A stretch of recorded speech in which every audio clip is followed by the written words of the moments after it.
नमस्कार दोस्तों, स्वागत है आपका आपके YouTube परिवार जीके विद एसआर सर में। कैसे हैं सब लोग?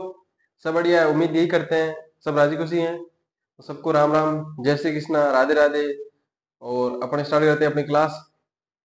ठीक है, सब ठीक ही होंगे उम्मीद करते हैं। पिछले वाला क्लास वाला देख लिया होगा, जिसको डाउट हो कि सीईटी के बाद क्या करना है, अगर 40% आ रहे हैं और अगर 40% नहीं आ रहे हैं, ठीक है, तो वो वाला वीडियो देख लेना। अगर किसी ने नहीं देखा हो तो बता देता हूँ मैं, अभी सुबह ही अपलोड हुआ था वो, तो देख लेना। इसके बाद में हम बात करेंगे कि जो कल वाला रिवीजन है उसकी चर्चा करेंगे। कल कहाँ से पढ़ना स्टार्ट किया था हमने? मेरे हिसाब से जो युद्ध हुआ था, अकबर का आक्रमण हुआ था 67-68 में, 1567-68 में। उसके बाद हमने पढ़ना स्टार्ट किया था जयमल, पत्ता और फूल कमर के बारे में हमने चर्चा की थी, लिखा था इनके बारे में कुछ। तो हमने क्या लिखा था कि सबसे पहले जयमल हेडिंग डाली थी हमने। जयमल के बारे में क्या चर्चा की हमने कि जयमल के बारे में हमने पढ़ा कि 1562 के अंदर अकबर का सेनापति था सैफुद्दीन, उसने मेड़ता पे आक्रमण किया और मेड़ता पे आक्रमण के मेड़ता पे अधिकार कर लिया था। उसके बाद जयमल जो है यहाँ पे आ गया था कुंभलगढ़ में। और उसके बाद मैंने बात की कि जो जयमल की छतरी बनी हुई है वो भैरव पोल और हनुमान पोल में है, ठीक है। उसके बाद में मैंने बात की कि फत्ता की, तो फत्ता कौन था? तो आमेंट का सामंत था। चार वो जो रियासतें पड़ी थी हमने चुंडावतों वाली, उनमें से एक रियासत थी कौन सी? आमेट। वहां का सामंत कौन था? अपने फत्ता। उसके बाद में हमने बात की जिसने जोर किया था फूल कंवर, उसके बारे में हमने बात की। तो हमने कहा कि फत्ता की तो पत्नी थी वो, और जो जयमल है उसकी बहन थी। उसके बाद में हमने पढ़ा कि अकबर ने जो है फत्ता और जयमल से राजी हुआ, वीरता से लड़े तो। और उसके बाद में जो है उसने आगरा के किले में इनकी मूर्तियां लगवाई थी। कालांतर में उसके बाद में जो औरंगजेब शासक बना तो उसने जो है इनको तुड़वा दिया था। फिर इसकी जानकारी कहाँ से मिलती है, हमको कैसे पता चला? तो हमने बात की कि एक यात्री आया था, फ्रांसीसी यात्री आया था। कहाँ से? सॉरी, फ्रांसीसी यात्री आया था कौन? बर्नियर। तो बर्नियर जो है अपनी पुस्तक, उसने एक पुस्तक लिखी थी travel in the Mughal empire. उसके अंदर इसका वर्णन कहता है, वो कहता है कि हमने इसके अंदर मैंने देखी थी, ठीक है। तो वहीं से जानकारी मिलती है। उसके बाद में हमने बात की कि जो उदय सिंह है उसकी मृत्यु, सॉरी, हाँ, उदय सिंह की मृत्यु हो गई थी कब? 18 फरवरी 1572 के अंदर। कहाँ हुई? तो गोकुंदा के अंदर हुई थी। वहीं पे भी उनकी छतरी बनी हुई है और होली के दिन हुई थी। और जो जयमल और पत्ता है उनकी छतरियां अभी बनी हुई है सूरजपोल। कहाँ पर? जो बीकानेर में जूनागढ़ किला है वहां पे सूरजपोल के अंदर उनकी छतरियां बनी हुई है। किसने छतरी, सॉरी, मूर्तियां लगी हुई है। और किसने बनवाई? तो राय सिंह था, उसने बनवाई थी।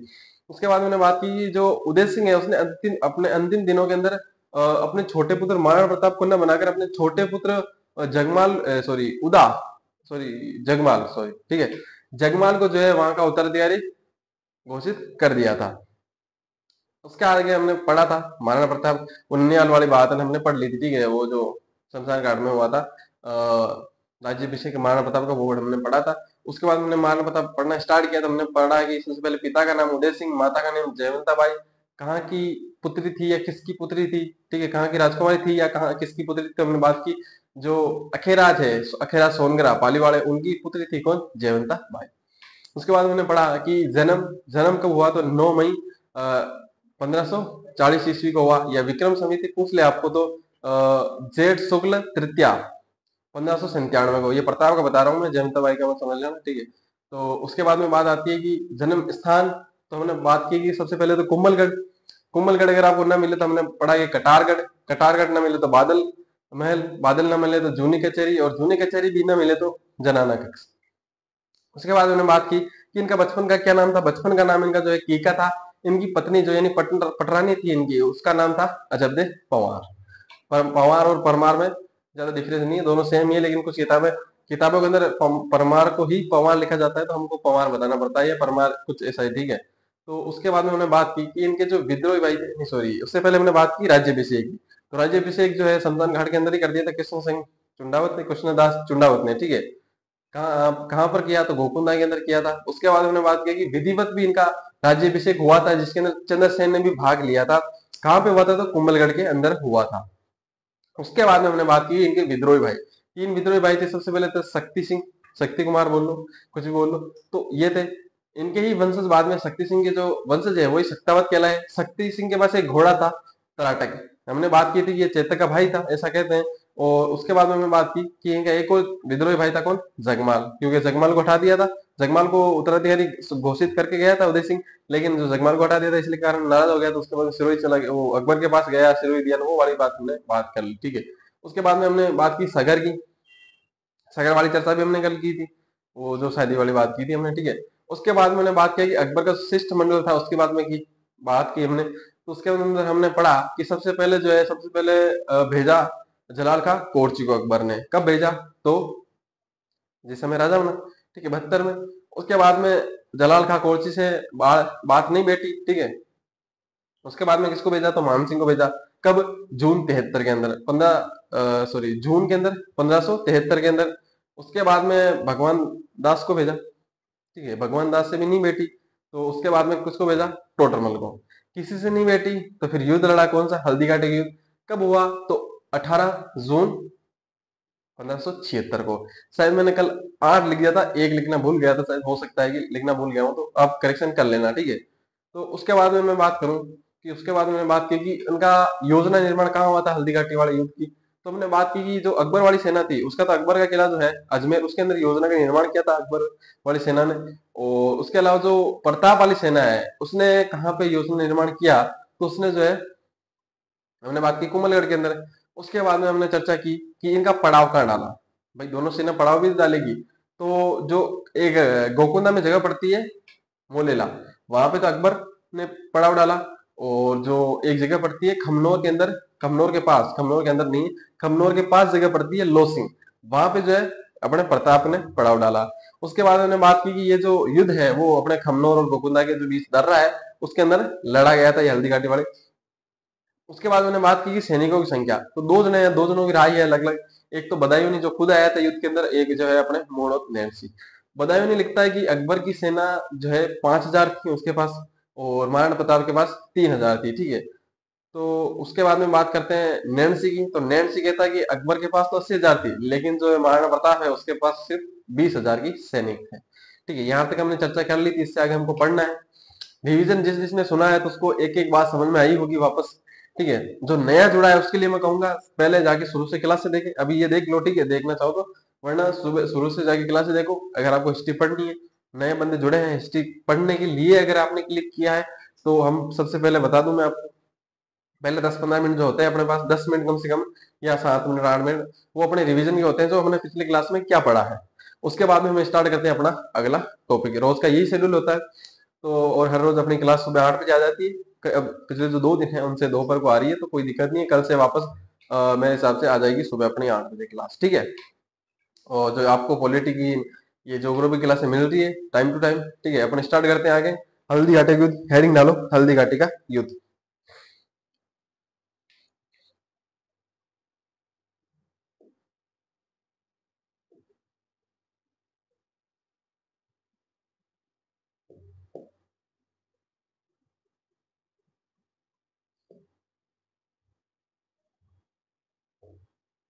हल्दी घाटी का युद्ध, डेट कल सद 8 लिखे कि शायद हुआ है, वो भी देख लेना, उस हिसाब से 8 लिख दी होगी मैंने, तो यहाँ पे 18 कर लेना, ठीक है। 18 जून, कब? 1576। ये कल क्विज के अंदर भी प्रश्न डाला गया था। मैं कहता हूँ जो जो अपन पढ़ रहे हैं वो जाके एक बार वोट भी कर दिया करो, ठीक है। एक और डेट अपन को मिलती है, ठीक है, वो कौन सी है? 21 जून 1576, ये डेट भी अपन को मिलती है। तो अगर ये डेट आपको ऑप्शन में ना दिखी जाए और ये दे दी जाए तो इसको टिक कर देना, ठीक है। दोनों डेट आपको पूछी जा सकती है, किसी भी डेट पे आपको क्लिक करना पड़ सकता है, ठीक, ठीक है। तो उसके बाद में हम सबसे बात करेंगे कि 3 भाग होते हैं एक सेना के टुकड़ी के, कौन कौन से? सबसे पहले सबसे आगे वाला भाग कौन सा होता है? हरावल। हरावल के बारे में सब जानते हैं क्योंकि हरावल के बारे में बहुत ज्यादा चर्चा होती रहती है। लेकिन उसके बाकी जो 2 भाग है उनके बारे में बहुत कम लोग जानते हैं। तो दूसरा जो भाग होता है हरावल के पीछे जो होता है वो होता है ढोलान। कौन सा? ढोलान। और सबसे पीछे जो होता है वो चंद्रावन, ठीक है। तो इन तीनों की चर्चा करेंगे हम। दोनों सेनाओं में होंगे, ऐसा नहीं है किसी राजपूत सेना में होंगे, उस अकबर वाली सेना में भी होगी जहाँ जिसका नेतृत्व मानसिंह करेगा, भी बाकी चर्चा करेंगे। तो सबसे पहले हम एक बीच में लाइन खींचते हैं मोटी सी, ये मोटी सी लाइन खींची हमने। इधर लिखते हैं अकबर, ठीक है, एक पहाड़ लिखो अकबर।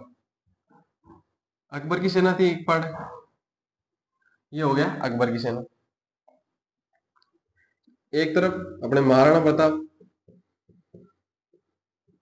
महाराणा प्रताप। अब मैं बात करूंगा दोनों की सेनाओं के तीन तीन भाग करने पड़ेंगे अपन को, तो तीन तीन भाग करूं मैं। सबसे पहले कौन सा भाग होगा इसके अंदर? मान लो ये दोनों सेनाएं हैं, इधर से सेना है, इधर से सेना है, ठीक है, वो लड़ेगी तो सबसे पहले आपस में कौन से दो भाग लड़ेंगे? हरावल। तो यहाँ पे कौन सा भाग आएगा? हरावल। इधर से भी कौन सा आएगा? हरावल।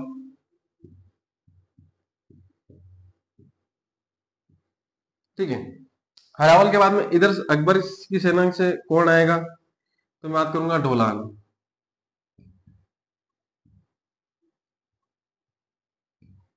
कौन आएगा? ढोलान।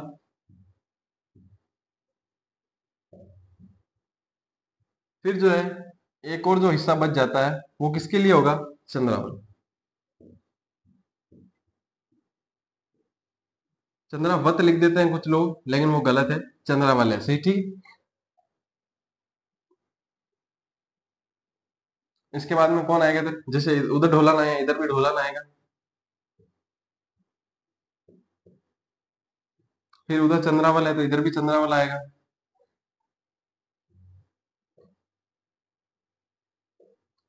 ये क्यों बनवा रहा हूं मैं, डायरेक्ट क्यों नहीं लिखवा रहा हूँ? देखो, अब आपको मैं लिखा हूं, मान लो जो कल मैंने चीज, कल आप वीडियो देखोगे ना सीटी वाला, वो जो कंफ्यूजन वाला, जो सीटी के बाद क्या करें, तो उसके अंदर सब कुछ समझा रखा है मैंने कि देखो लॉन्ग में लिखेंगे अपन, ऐसा बात नहीं लॉन्ग में नहीं लिखेंगे, लॉन्ग में भी लिखेंगे, लेकिन ऐसे नहीं लिखेंगे। ये लॉन्ग ही तो एक तरह से भाई हरावल की में मान लो आपको पूछ ला जाए कि निम्न में से महाराणा प्रताप की तरफ से हल्दी घाटी के युद्ध में हरावल भाग के अंदर कौन नहीं था, तो हो सकता है आपको तीन ऑप्शन जो थे वो दे। एक मान लो जो ढोलान वाला या हरावल वाला दे दे, तो आप ऑप्शन पे कैसे टिक करोगे?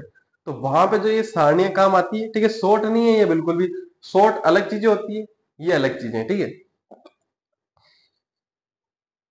प्रॉपर चीजें आपको लिखवाई जा रही है। तो हरावल के अंदर सबसे पहले मैं बात करूंगा, हरावल से पहले बात कर लेता हूं अपन चंद्रावत की, ठीक है, चंद्रावल की बात करते हैं।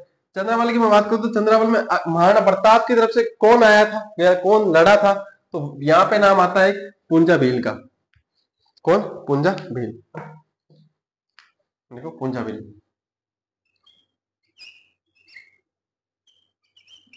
पुंजा भील। ढोलान के अंदर कौन था? तो ढोलान के अंदर तीन लोग थे। सबसे पहले थे अपने महाराणा प्रताप, महाराणा प्रताप। दूसरा जो आदमी था उसका नाम था भामाशाह। क्या नाम था? भामाशाह। जो तीसरा व्यक्ति था, आपको ये याद रहता है कि जो आर्थिक सहायता है महाराणा प्रताप की, वो किसने की थी? भामाशाह ने। लेकिन जितनी की जितनी भामाशाह ने सहायता की थी, उतनी की उतनी आर्थिक सहायता भामाशाह का एक भाई था, उसका नाम था ताराचंद, उन्होंने भी की थी। दोनों ने मिलकर जो है आधी आधी आर्थिक सहायता की थी। मान लो कि 1 लाख रुपए मिले होंगे महाराणा प्रताप को इन दोनों की तरफ से, तो 50-50 हजार रुपए इन दोनों ने दिए होंगे उस हिसाब से, ठीक है। ताराचंद, तो ताराचंद भी कहाँ थे? ठीक है, लिख लेना, ब्रैकेट के अंदर लिखना चाहो तो, भामाशाह के भाई, ठीक। ताराचंद कौन थे? अपने भामाशाह के भाई। उसके बाद में मैं बात करूं कि हरावल के अंदर कौन कौन लोग थे प्रताप की तरफ से। तो प्रताप की तरफ से सबसे पहले कौन आएगा? हमने पढ़ा था कि चुंडावतों को विशेष अधिकार था कि वो हरावल में सबसे आगे रहेंगे। तो हरावल में सबसे पहले कौन आएगा? कृष्णदास चुंडावत। कौन? कृष्णदास चुंडावत। बाद में लड़ रहे हैं तो मान सिंह सोनगरा भी आएगा, ननेरे वाले भी आएंगे, तो यहाँ पे नाम लिखो, दूसरा नाम आता है मान सिंह सोनगरा। इसके बाद में बात आती है एक अफगान सेनापति थे, हमने बात की इब्राहिम लोधी हार गया था बाबर के टाइम, तो जो सारे लोग थे वो इधर आ गए थे, किसे? महाराणा प्रताप की राजपूतों की तरफ जो है लोधी वोधी जो है। तो यहाँ पे जो है इनकी तरफ से एकमात्र अफगान सेनापति लड़ने आया था महाराणा प्रताप की तरफ से, वो कौन था? वो था हाकिम, सॉरी, आसिफ खां सूरी। ठीक है, लिखो आसिफ खां सूरी। कौन था? आसिफ खां सूरी। लिख लेना, ब्रैकेट ब्रैकेट के अंदर लिखना चाहो तो, अफगान सेनापति आसिफ खां सूरी, अफगान सेनापति।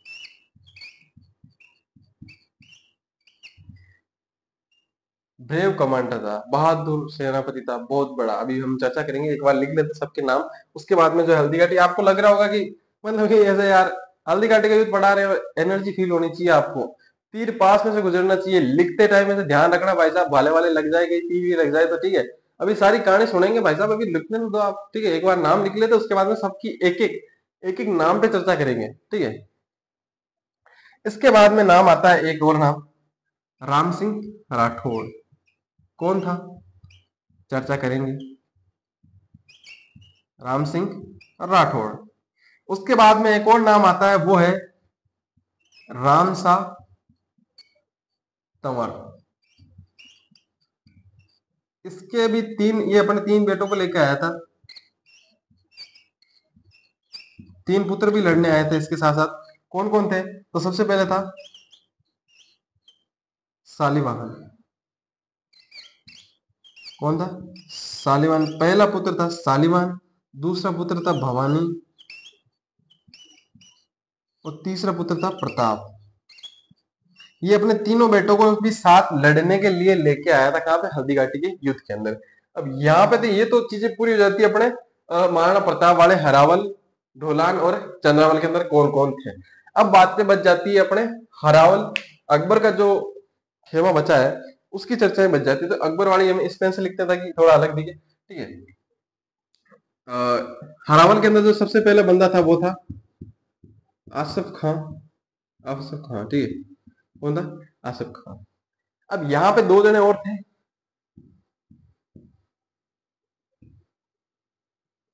एक तो था सैयद आसिफ आसिफ,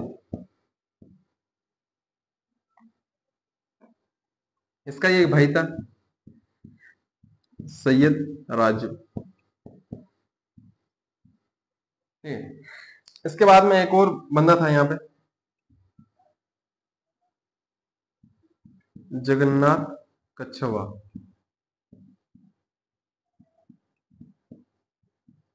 कौन? जगन्नाथ कच्छवा, ठीक है। ये जो अरावल में भाग इन्होंने चारों ने लिया था। उसके बाद में ढोलान की बात करूं कि ढोलान के अंदर कौन था, तो ढोलान के अंदर अपना बंदा था मान सिंह। कौन था? मान सिंह।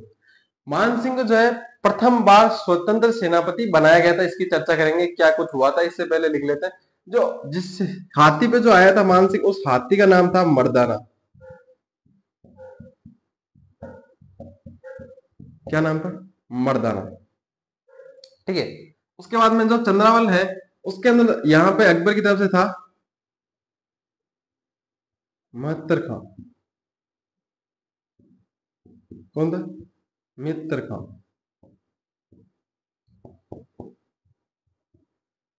कौन था? मित्र खां। जो मित्र खां है, उसने सेना का पुनः, सेना को जो है पुनः एकत्रित किया था, ठीक है। कैसे किया था अभी बात करेंगे, सारी सारी एक एकदम, रुको तो सही आप। सेना को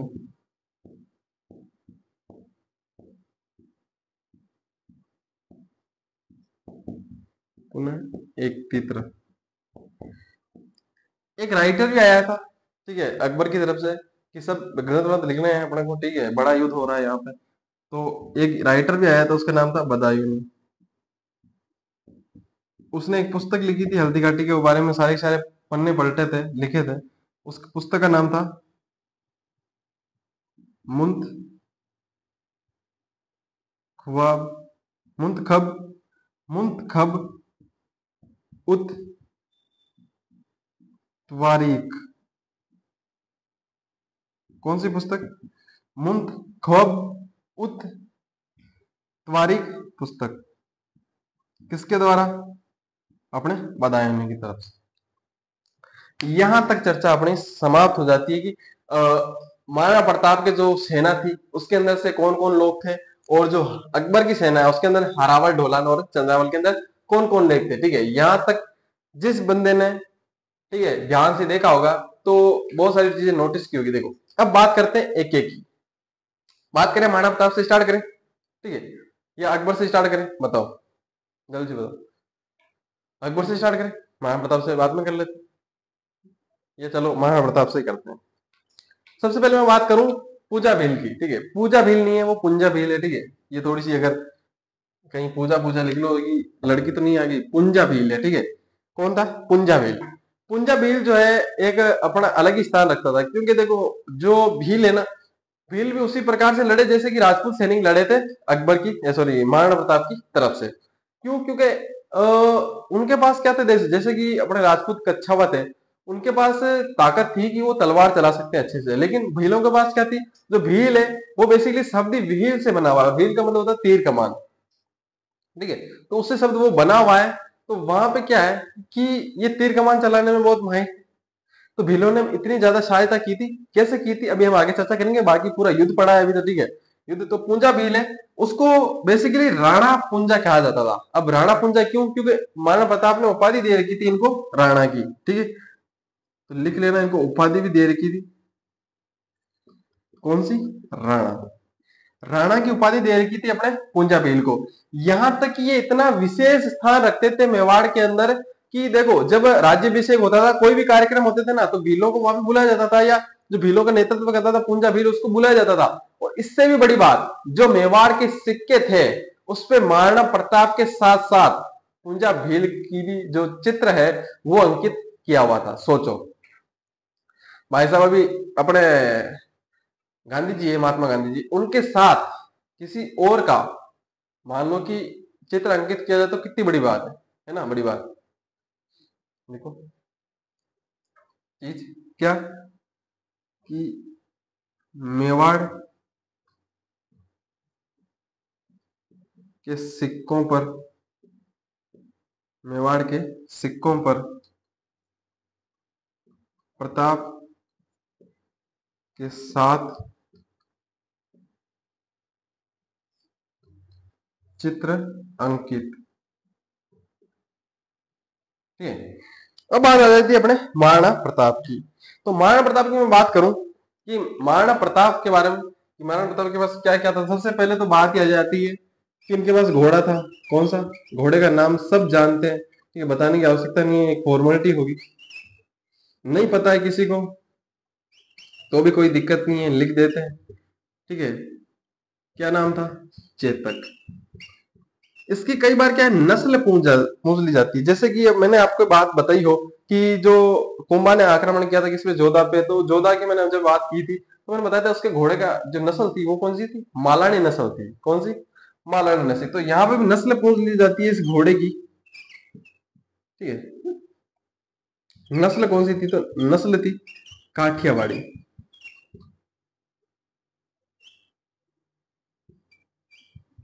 कौन सी? काठियावाड़ी नस्ल का घोड़ा था चेतक। उसके बाद में चेतक की जो छतरी भी बनी हुई है, कहां पर? बालीचा स्थान, बालीचा नामक एक स्थान है, वहां पर जो है इसकी छतरी भी बनी हुई है। उसके बाद में भामाशाह और ताराचंद, जो ताराचंद है, उनकी बात हमने कर ही ली कि इन दोनों ने जो है आर्थिक सहायता की थी। किसकी? अपने महाराणा प्रताप की जो सेना थी उसकी आर्थिक सहायता कर रखी थी। तो ये इसके अंदर जो है ढोलान भाग है उसके अंदर ये थे। उसके बाद में बच जाते हैं अपने कृष्णदास चुंडावत। कृष्णदास चुंडावत की मैं बात करूं तो चुंडावत को विशेष अधिकार था कि हरावल का नेतृत्व चुंडावत ही करेंगे। ठीक है, उनके अलावा कोई और कर नहीं सकता। ठीक है, आमेर वाली वो बात अलग है कि अधिकार उनका रहा। आमेर में जो अपने पत्ता था वहां पे उन्होंने नेतृत्व किया था, लेकिन हरावल का नेतृत्व कौन करेगा? ये किसके पास विशेष अधिकार था? चुंडावतों के पास। और वहां पे उस समय चुंडावतों का उस समय सामंत कौन था? ठीक है, सलूम्बर का। तो वो थे अपने कृष्णदास चुंडावत। उसके बाद में बात आती है मानसिंह सोनगरा। तो मानसिंह सोनगरा जो है नानेरा वाले थे इनके। अब नानेरा वाले तो लड़ने आएंगे, ठीक है, मान लो भतीजा भांजा लड़ रहा है, भांजे के साथ नाने वाले तो साथ देंगे, ठीक है, मामा भांजा सब साथ देंगे, तो यहाँ पे ये भी आए थे लड़ने। उसके बाद में आता है हासिफ खां सूरी। हासिफ खां सूरी ये कौन था? तो लिख रखा है अफगान सेनापति था। लेकिन क्या हुआ, जैसे कि वो जिस समय मैंने बात की थी, इब्राहिम लोदी जब हार गया था, तो उसके बाद में ये इधर आ गए थे। अब ये बहुत ही ज्यादा मतलब बड़ा कमांडर था। मतलब ऐसा था कि हासिफ का जो सूरी था, वो दोनों हाथों से तलवार चला सकता था। भाई साहब, एक अपने से एक हाथ से तलवार नहीं चल रही, अपन तो फेल है, अपन से युद्ध नहीं लड़े जाओ अभी। अपन को युद्ध लड़ने जाओ अपन, अभी मैं कहूँ ना कि 400 मीटर भाग लो, भाई साहब सांस से फूल जाए 400 मीटर के अंदर।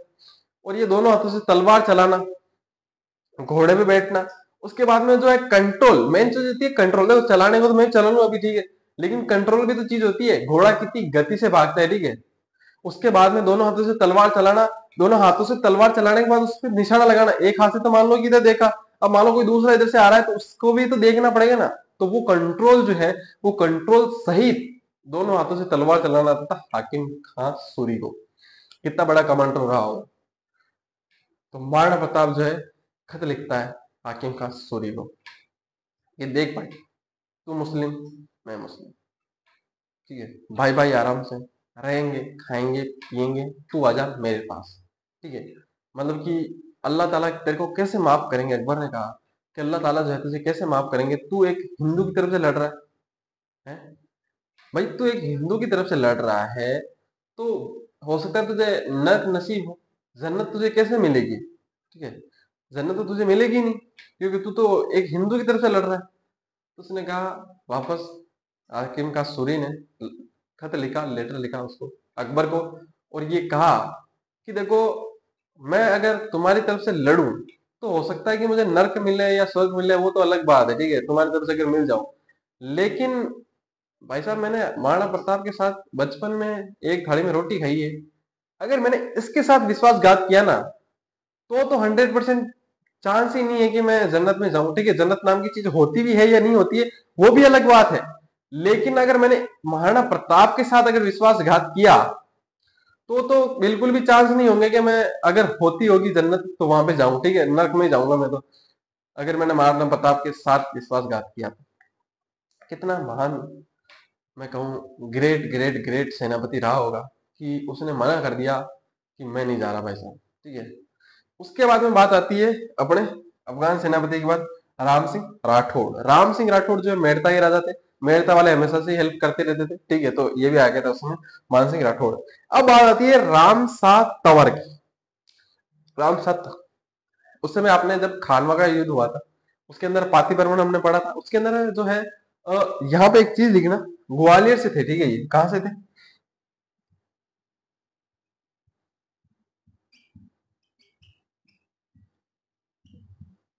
ग्वालियर। ग्वालियर से हमने पढ़ा था कौन आया था, सलहदी तंवर आया था उसके अंदर, पाती परवन के अंदर। वहां पे वो विश्वासघात करते हैं, खानजादे मुसलमान है वो दोनों दोनों। भाई साहब तंवरों के ऊपर इतना बड़ा कलंक लग चुका था कि भाई साहब इन्होंने धोखा किया है, किसी पे भी धोखा कर सकते हैं, ये सेना के अंदर इनका साथ लेना या साथ देना बहुत बड़ा विपदा आ सकती है आपके ऊपर, अगर आप इनके साथ लेते हो या इनके साथ देते भी हो तो, ठीक है। इतना बड़ा जो दाग था, वो मैं सोचता हूँ कि इससे बड़ा कोई बड़ा मौका नहीं था उस दाग को धोने का। तो हल्दी तंवर, ये जो हल्दी घाटी का युद्ध हुआ ना, इस हल्दी घाटी के युद्ध के अंदर सबसे ज्यादा अगर किसी को डैमेज हुआ ना, सबसे ज्यादा किसी को डैमेज, 100% डैमेज किसको बोलते हैं कि 100% डैमेज हुआ किसी को, तो वो तंवरों को हुआ। ये भाई साहब अपने 3 बेटे लेके आया था, शालीवाहन, भवानी, प्रताप, इन 3 बेटे लेके आया और ये खुद आया। और इनके जो तंवर थे उनमें से एक भी सैनिक वापस ग्वालियर नहीं गया, सारे के सारे तंवर मारे गए यहाँ पे, एक एक सैनिक, ठीक है। अगर एक सैनिक भी चला जाता ना, तो भी 100% डैमेज नहीं होता, पॉइंटों में होता था। एक सिंगल सैनिक वापस नहीं गया यहाँ से, हल्दी घाटी के अंदर इतनी वीरता से लड़े। तो जो वो कलंक था ना कि सलदियों जो तंवर थे, तंवर हमेशा विश्वासघात करते हैं, तो वो जो कलंक है, वो कलंक यहाँ पे किसने धोया? राम साथ तंवर ने। इतनी वीरता से लड़े कि भाई साहब ऐसा कहते हैं, ठीक है, कि इतनी वीरता से लड़े कि एक भी सैनिक वापस नहीं गया इनका। तो सोचो 100% डैमेज हो रहा है किसी, 100% डैमेज होना किसी कहते हैं, महाराणा प्रताप को 100% डैमेज हुआ नहीं हुआ, ठीक है, 100% छोड़ो, मैं तो कहता हूँ 50 भी नहीं हुआ होगा। लेकिन सॉरी, जो रामशाह टावर है उनको 100% डैमेज हुआ। कितने बड़े महान शासक रहे होंगे। हाकिम का सूरी के बारे में मैंने बात एक कहना भूल गया कि ऐसा कहते हैं कि दोनों हाथों से तलवार चलाते थे, लेकिन इतने बड़े वीर थे, इतने बड़े सेनापति थे कि इनका सिर धड़ से अलग हो गया। तो लड़ते टाइम इतनी वीरता से लड़े कि सिर अलग, धड़ से अलग हो गया, लेकिन जो तलवारें थी ना वो दोनों हाथों से छूटी नहीं भाई साहब। दोनों जो तलवारें थी वो हाथों से छूटी ही नहीं।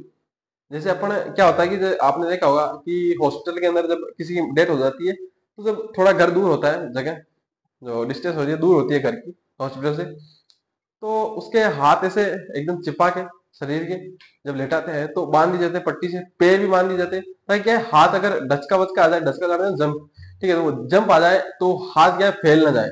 क्योंकि जब किसी आदमी की मृत्यु हो जाती है तो उसके बाद में क्या होता है कि शरीर जकड़ जाता है, जिस अवस्था में होता है उसी अवस्था में रहता है, ठीक है। तो आपने देखा होगा जैसे किसी की बैकुंठे निकालते, जाना है बैकुंठे क्या होती है, कुर्सी पे बैठाते हैं, तो जैसे ही किसी की मृत्यु होती है बड़ेरे की, मान लो बूढ़ा होता है, तो वो आके पूछ लेते हैं कि भाई आपके पिताजी की बैकुंठे निकालनी है क्या, ऐसे ही करोगे, तो बता देते हैं। वो कुछ ही समय का वो डिसीजन लेना होता है, आ जाते हैं मतलब मृत्यु के बाद आसपास के लोग, तो बताते हैं भाई हाँ निकालनी है, तो वो उसको मान लो कि कुर्सी पे बैठा देते हैं। उससे क्या होता है कि अगर वो कुर्सी पे बैठ गए, ठीक है, तो उसके बाद में जिस पोजीशन में बैठे उसी पोजीशन में बाद में रहेंगे। लेकिन अगर उनको लेटा दिया जाता है, आप सोचते होंगे कि यार नीचे क्यों लेटाते हैं, किसी भी आदमी को मृत्यु होने के पश्चात नीचे क्यों लेटाते हैं? मैं कहता हूँ नीचे आंगन जो है एकदम फ्लैट होता है, ठीक है, जैसे पाकिस्तान के पीछे फ्लैट है ना, उसी प्रकार से फ्लैट होते हैं। तो वहां पे क्या होता है कि उससे आदमी जो है एकदम सीधा रहता है, ठीक है। अगर आप बेड में सुलाते हो, या जो अपने मारवाड़ में कहते हैं माचा होता है, तो उस माचे पे अगर अपने सुलाते हैं तो वहां पे वो थोड़ा सा टेढ़ा होता है, ठीक है। उसका जो है शेप जो है कुछ इस प्रकार से होता है। तो अगर बॉडी इस प्रकार से रहेगी तो थोड़ी सी अकड़ सकती है, उसको ले जाने में दिक्कत हो सकती है, ठीक है। तो वहां पे जो है इसके लिए क्या करते हैं, जमीन पे सुला देते हैं उनको। इसी प्रकार से कहते हैं कि इनके दो हाथ, गर्दन तो कट गई, अब यहाँ पे भाई साहब कौन सुलाने वाला हुआ है, गर्दन कट गई, दोनों हाथे तलवार में, इस प्रकार से। मतलब तलवारें अलग ही नहीं हुई। ऐसा कहते हैं कि जब इनको दफनाया गया तो हाथ ऐसे ही थे, दोनों हाथों में तलवार साथ में ही दफनाई गई, ठीक है, इतने वीरता से लड़े। तीनों पुत्रों के बारे में पढ़ चुके हैं। उसके बाद में बारी आती है हरावल, ढोलान और चंद्रावल, किसका, अकबर का। अकबर खुद तो आया नहीं था, बात बता रहे कि ये सामने आते थे भाई साहब, ठल्ला से मामला। अब बात आती है कि हरावल के अंदर कौन कौन थे, आसिफ खां, सैयद हासिफ और सैयद राजू, जगन्नाथ कच्छावा। कच्छावा कच्छावा भाई साहब दोनों भाई है। अब यहाँ पे आसिफ खां, जब मैंने बात आपको एक कही, क्या कही, मैंने कही कि मान सिंह जो है इसके अंदर क्या था, प्रथम बार मान सिंह को जो है स्वतंत्र सेनापति घोषित किया गया था। ये चीज लिखना, मान सिंह को प्रथम बार स्वतंत्र सेनापति बनाया। अब बोलोगे कि स्वतंत्र सेनापति कैसे, कि देखो जब भी पहले मान सिंह किसी के भी अंडर, मतलब किसी अकबर के अंडर जाता था, लेकिन जैसे कि युद्ध लड़ने जाता था, वहां पे सेनापति ये नहीं होता था, वहां पे होता था ज्यादा टाइम आसिफ खान या कोई और होता था, उसके अंडर ये लड़ने ज्यादा था। लेकिन यहाँ पे क्या है कि मान सिंह को स्वतंत्र कमांडर बना दिया, तो भाई साहब ये नाराज हो गए, आपा नहीं लड़ने जा रही है, ठीक है ना। बदायूं ने कहा, बदायूं नहीं भाई साहब, कट्टर मुसलमान था, उसने कहा हम और एक हिंदू के अंडर लड़ेंगे, हो ही नहीं सकता भाई साहब, मैं नहीं जा रहा। बदायूं ने मना कर दिया। अकबर ने बुलाया कि बैठ, समझाता हूं तेरे को, उसको क्यों बनाया है। देख, एक तो क्या है, आसिफ खां को लेटर भेजा मैंने, ठीक है, आसिफ का सूरी को, आया नहीं भाई साहब। तो अपने सेना के अंदर मुगल सेनापति वैसे ही कम है। क्यों, क्योंकि ज्यादातर तो क्या है, राजपूत है, कच्छावा है। तो वहां पे क्या है कि भाई साहब मान सिंह बीच में बदल गया, तो है, आधा युद्ध हुआ और उसने तो पलटा बदल लिया कि अपन तो जा रहे हैं महाराणा प्रताप के पास, राजपूत है वैसे तो, और सेनापति खुद नहीं है। तो कुछ अपने मारवाड़ी में कहावत है ना कि दूध की रुकावट मिन्नी ने दे दियो, ठीक है ना। अपने देखो जैसे शादी वादी होती है तो क्या करते हैं कि जैसे अपने कुछ ऐसा लगता है ना कि ये बिगाड़ा करने वाला आदमी है, भाई ये तो पक्का ही बिगाड़ा करेगा, तो उसको क्या होता है, उसको कोट्यार की संभाले, कोट्यार की जो जिम्मेदारी है उसको दे देते हैं। उसको कहते हैं कि, या उसको कहते हैं कि हलवाई की, अरे आप फूफा जी ठेठ कहीं करो, थे तो हलवाई के जाओ, बताओ इन्हें। ठीक है, वो फिर जाते हैं, फिर हलवाई को परेशान करते हैं, घी घी छोड़ो, जलेबी नहीं निकल रही, घी बड़े को नहीं गई, "ए, पूड़ी बाढ़ दी, पूड़ी बाढ़ दी, पूड़ी का काची राख दी"। तो वो परेशान करते हैं, फिर अपन उधर जाते हैं हलवाई की तरफ, तो हलवाई बोलता है कि इन्हें भेजो इन्हें। अपन कहते हैं कि ऐसा नाजुक था तभी तो तुमके पास भेजा, ठीक है। तो उसी प्रकार से क्या है कि मिनी की रुकाड़ी, दूध की रुकाड़ी मिनी ने दे दियो, तो भाई दूध पीने का खतरा सबसे ज्यादा किसको होता है, मिनी मतलब बिल्ली को होता है, बिल्ली दूध पी जाए तो उसको ही उसकी जिम्मेदार दे दो, तो उसके ऊपर ये आ जाएगा कि भाई कुछ हुआ ना तो अपन गए, तो वो कुछ नहीं होने देगा उसको, भाई खुद तो कुछ करेगा नहीं, मान लो कुछ अच्छा नहीं करेगा लेकिन कुछ बुरा तो नहीं करेगा ना वो कम से कम। तो उसी प्रकार से मानसिंह को किसकी दे दी जिम्मेदारी, भाई साहब इस युद्ध की सेनापति ही बना दिया, कि भाई मानसिंह कुछ भी करे ना करे बिगाड़ा नहीं करेगा, भाई साहब वहां पे कच्चा हुआ सैनिक है वो उनके साथ नहीं मिलेंगे, ठीक है, तो जिम्मेदारी इसके पास रहेगी।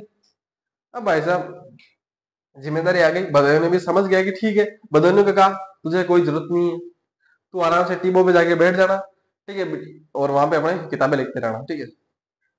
मिफ्तर खां, मिफ्तर खां, मैं कहूंगा कि इसने सेना को जो है पुनः एकत्र किया। ये देखो, ये जो हरावल भाग है, कृष्णदास चुंडावत, कृष्णदास चुंडावत, मान सिंह सोनगरा, हासिफ खां सूरी, वीरता बताई दी है मैंने, राम सिंह राठौड़, उसके बाद में राम साह तंवर, तीन बेटे इनके, भाई साहब ऐसा हरावल इतना बड़ा स्ट्रॉन्ग, वो कहते हैं ना, प्रताप को पता था कि first impression is last impression, कि भाई साहब पहले धो दिया ना, पावर प्ले के अंदर ही तबाही मचा दी ना, तो उसके बाद में तो सारे ढेर ही हैं, अगले वाले देखा ना, रोहित शर्मा को T20 वर्ल्ड कप में देख लो, ओडीआई में देख लो, ओडीआई में टेस्ट, सॉरी जो है ओडीआई में T20 खेल रहा था अभी, ये बांग्लादेश वाला देखा होगा, 3 ओवर के अंदर 51 रन। तो first impression last impression, Bangladesh वालों ने क्या सोचा होगा कि आएंगे, कोशिश करेंगे 5-6 के रन रेट से खेलें, यानी कि 10 ओवर के अंदर ट्राई करेंगे 50-60 बनाने की, भाई साहब 3 ओवर के अंदर 50, मतलब 10 ओवर के अंदर 100, और अभी बांग्लादेश ने मेरे हिसाब से 10 ओवर के अंदर 72 या 78 रन बनाए। तो कुछ लोग कंफ्यूज हो गए, भाई साहब टेस्ट कौन सा है, ये है कि ये वो है, T20 है कौन सा, पहले खेल के आगे रोहित शर्मा, तो वो यशस्वी जायसवाल है ना, वो तो सारे पहले ही खेल के आगे T20, उनको खेलने की जरूरत नहीं है। तो उसी प्रकार से फर्स्ट इंप्रेशन लास्ट इंप्रेशन, भाई साहब इन्होंने ऐसा धोया, ऐसा नहीं था कि ये देखो सैयद हासिफ, सैयद राजू, मैं कहूं अगर सैयद हासिफ और सैयद राजू जो है, अगर ये दोनों बंदे अगर नहीं होते ना, अकबर की सेना के अंदर जो सेनापति मान सिंह एंटर नहीं होते, ये आते नहीं, मान लो भाई साहब आधे दिन में पहले पैर में छलट जाती। ये भाई साहब ऐसे इन्होंने आक्रमण ऐसा किया, महाराणा प्रताप वाले हरावल ने, भाई साहब चप्पलें लेके, चप्पलें खोली, पकड़ी हाथ में, तू, ऐसा कहते हैं कि जो यहाँ जहां पे युद्ध लड़ा गया, खमनोर जो गोकुंदा की पहाड़ी धर रहा है, उससे 20 किलोमीटर आगे जगह पड़ती है, वहां तक सेना भाग गई। भाई सबसे पीछे कौन था, चंद्रावल, चंद्रावल के अंदर मिफ्तर खां, मिफ्तर खान कहा रहे भाई साहब, पीछे आते जा रहे हैं, आते जा रहे हैं, और कितना पीछे जाना है, क्या हो क्या रहा, क्या हुआ, कुछ नहीं है, चलो वापस, ठीक है, टिकट कटाओ और चलो अपने जहां से आए थे वहां से, दादा परदादा आए ना वहीं से चलो वापस, ठीक है। कहा क्यों, अरे क्या क्यों, क्या ऐसा भयंकर आक्रमण किया है, कोई लड़ ही नहीं रहा है, सेना भाग रही है वापस, रावल तो मिट मुट गया है। उन्होंने कहा ढबो ढबो, मित्तर खान ने कहा ढबो, मित्तर खान तो चालाक आदमी था, उसने कहा ढबो ढबो, ठीक है। उसने कहा क्या हुआ, कि क्या तो क्या हुआ, बादशाह सैनिक सेना लेके आ रहे हैं भाई साहब, हम थोड़ा बहुत तो संभाले, वो थोड़ी देर में पूग ही रहे हैं, आधा एक दिन में तो 4-5 घंटे में पूग रहे हैं भाई साहब, तो थोड़ा वो तो लड़ो यार, 4-5 घंटे तो लड़ो। फिर सेना को भी लगा कि भाई साहब अकबर आ रहा है, ठीक है, मोटी सोना लेके आ गया, और भाई साहब लड़ते हैं। तो उसके बाद में जो है सेना को जो है पुनः एकत्रित कराया, ठीक है, किसने किया, मिफ्तर खां ने किया। अब बच जाते कौन कौन, मान सिंह तो बेटा ही अपने ढोलान के अंदर, कोई दिक्कत नहीं है। आसिफ खां, आसिफ खां कमांडर था अच्छा खासा, लेकिन देखो जब मान सिंह अगर नहीं बनता, सबसे पहले जो है किसको घोषित किया गया था, आसिफ खां को। इसने कहा, बदायूं ने कहा आसिफ खां को अगर आप घोषित कर रहे हो तो मैं जा रहा हूं, नहीं तो नहीं जा रहा। लेकिन उसके बाद में मैंने कहानी बता दी कि अपने मान सिंह को बना दिया, तो आसिफ खां इधर आ गया हरावल के अंदर। अब सैयद आसिफ, सैयद राजू और जगन्नाथ कच्छावा, जगन्नाथ कच्छावा जानते हो सब, जगन्नाथ कच्छावा भी अपने पास सेना लेके आया था भाई साहब। तो यहाँ पे ज्यादा सैनिक किसके हो गए थे, मान सिंह वाले इनके दोनों भाइयों के हो गए थे। खतरनाक हो जाता भाई साहब। अब देखो यहाँ पे मान सिंह की तो बुराई करनी पड़ेगी भाई साहब, क्यों करनी पड़ेगी, क्योंकि महाराणा प्रताप को अच्छा बताना है, ठीक है। जब मैं आपको कच्छावा पढ़ाऊंगा ना, तो मान सिंह की इतनी ज्यादा तारीफ होगी, जिस प्रकार से अभी अकबर की धज्जियां मटिया पलित कर रहे हैं ना अपन, जब इंडियन हिस्ट्री पढ़ाते हैं तो अपना सबसे बड़ा हीरो अगर कोई होता है तो वो अकबर होता है। लेकिन यहाँ पे मटिया पलित कर रहे हैं तो कर रहे हैं क्योंकि प्रताप को अच्छा बता। वही बात है कि जब आपको कोई दुनिया आपकी बराबरी नहीं कर पाती, तो देखो ऐसा नहीं है कि अकबर के बारे में बोल रहा हूँ मैं, मान सिंह के बारे में बोल रहा हूँ, ठीक है। मान सिंह के बारे में ये है कि दुनिया बराबरी नहीं कर पाती तो वो आपकी बुराई करने लग जाती है, ठीक है। आपको नीचे देखो, एक चीज होती है, मान लो आप यहाँ हो, लोग यहाँ हैं, ये इतनों ने 100% कोशिश लगा ली, अपनी 200% दे दिया, लेकिन ये आपको नीचे नहीं ले पा, मतलब ये खुद ऊपर नहीं जा रहे आपसे, ठीक है। इन्होंने अपना 100% दे दिया अपने ऊपर, सबको इन्वेस्टमेंट कर दिया, ये ऊपर ही नहीं जा पा रहे आपसे, तो ये क्या कोशिश करेंगे फिर कि तुमको यहाँ ले आओ, तो ये ऑटोमेटिक ऊपर आ जाना है, ठीक है। ये कोशिश है, तो ये कोशिश नहीं करनी चाहिए मेरे हिसाब से, ठीक है। चर्चा हो गई यहाँ तक। अब देखो, अब होता है अपना युद्ध स्टार्ट, ठीक है। अपने भाई साहब हाथ पांव ठीक ठाक रखना भाई साहब, कोई भाला वाला लग जाए ना तो फिर मत बोलना मेरे को, ठीक है। स्टार्ट करते हैं युद्ध। इधर से युद्ध स्टार्ट होता है, किधर से? हरावल। हरावल मैंने बताया था इतना तगड़ा धोया था, गए सेना चपले लेके भाग गई थी। चपले लेके भागने के बाद भाई चंद्रावल में जो था मित्र का, उसने वापस इकट्ठी की थी सेना, वापस लड़ना स्टार्ट किया। तो लड़ने के बाद स्टार्ट किया, लड़ने के बाद जब स्टार्ट किया तो सबसे पहले क्या हुआ कि हरावल हरावल लड़े, थोड़ी देर लड़े, महाराणा प्रताप को दिखा मान सिंह, पूरा मान सिंह कि देखो मान सिंह भाई साहब थोड़ी आंगड़ी ज्यादा कर रहा है, ठीक, मतलब टांग ज्यादा अड़ रहा है फंडे में अपने। भाई साहब पहले आ गया था वहां पे शिष्टमंडल के अंदर, मान सिंह आ गया था, फिर भगवान दास आ गया था, टोडरमल भी आ गया था, तो दिक्कत तो दे रहा भाई साहब। ये थोड़ी ज्यादा अंगुली कर रहे हैं, टांग अपने फड्डे में अड़ा रहे हैं, जबकि जरूरत नहीं है अड़ाने की, तो भाई साहब इनको सलटाते हैं। महाराणा प्रताप निकला, ढोलान के अंदर था भाई साहब, यहां से निकला फट, मान सिंह, कृष्णदास, हासिफ का सूरी, राम सिंह राठौड़, किसी को पता नहीं चला। बस ये जब इतनी सी देर लगी ढोलान से हरवल पार करने में, और इधर खड़े भाई साहब सैयद आसिफ, सैयद राजू, किसी को झपका ही नहीं पड़ा कि कौन गया। आसिफ खान ने कहा रहे कोई गया क्या रे, उसने कहा पता नहीं यार कोई गया कि नहीं गया, क्या हुआ रे। एकदम से फट से भाई साहब निकल गया महाराणा प्रताप, और एकदम से अपने मान सिंह के पास, मान सिंह के पास जाके कहा कि सावधान मान सिंह, मैं मेवाड़ का दीवान, दीवान होते थे क्योंकि राजा तो कौन थे, किंगनाथ जी थे, मैं मेवाड़ का दीवान उदय सिंह का पुत्र तुम्हें सचेत कर रहा हूं।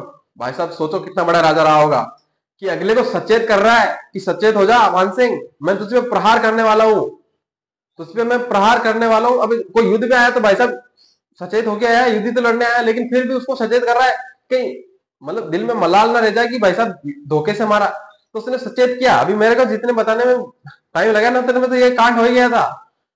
सचेत किया भाई साहब, हाथी था, मर्दाना हाथी पे बैठा था, कौन, मान सिंह, उसके आगे वो उसका जो जो सारथी वारथी होता है, क्या बोलते हैं उसको, वो बैठा था। अब जो महाराणा प्रताप है उसने हाथी के 2 चक्कर काटे, ठीक है, क्यों काटे हुए बताता हूँ।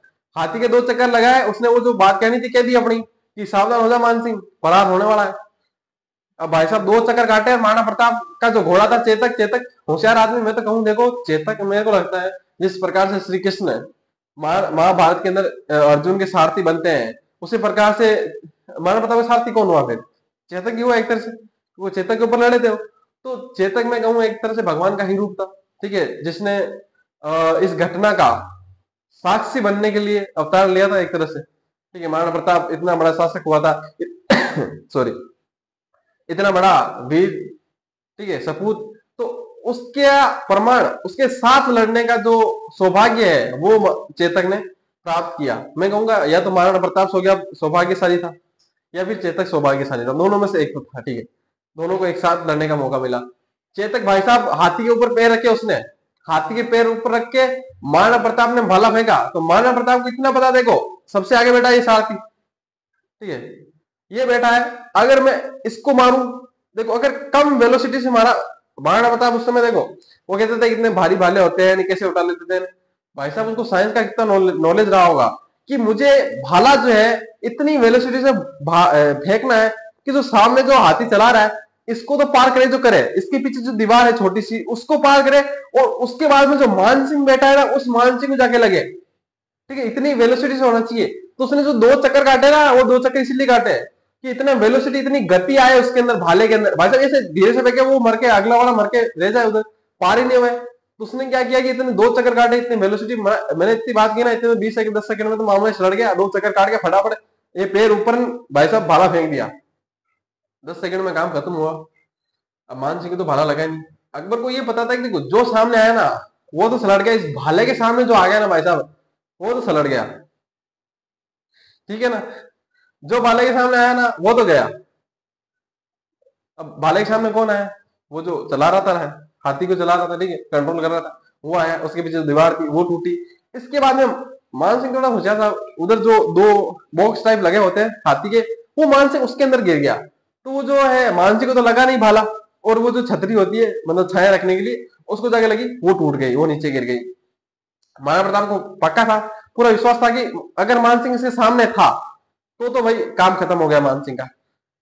अब घोड़ा नीचे में उतरेगा, तब घोड़ा नीचे उतरा तो हाथी भी भाई साहब कुछ तो हरकत करेगा ना। हाथी को उस समय जब वो चढ़ा था उस समय मौका नहीं मिला, लेकिन जब भाला फेंका तो कुछ 1 सेकंड 2 सेकंड का तो टाइम मिला होगा उसको।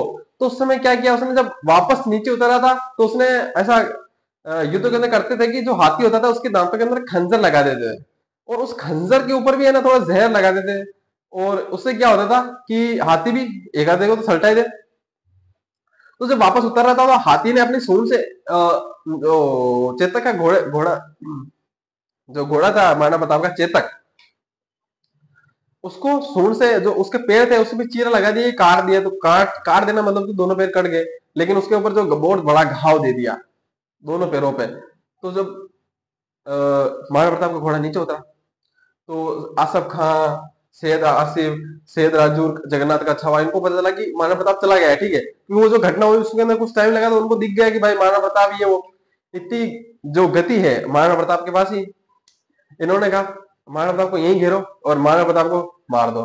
क्यों? क्योंकि कुछ जीतो है ना जीतो, भले युद्ध ही हार जाओ, लेकिन अगर महाराणा प्रताप को मार दिया ना तो भाई साहब तो अकबर तो खुश हो जाएगा, राजी हो जाएगा एकदम तगड़ा वाला। तो इन्होंने क्या किया, महाराणा प्रताप को घेरना स्टार्ट किया। इतने में क्या है कि इनको तो पता ही था कि महाराणा प्रताप की इतनी गति है, महाराणा प्रताप ही गया। ये भाई साहब कर सकता चुनावदन, ये आसिफ खान सूरीन, ये पहुंच गए वहां पे। यहाँ पे मैं एक नाम लिखना भूल गया हूँ, ठीक है,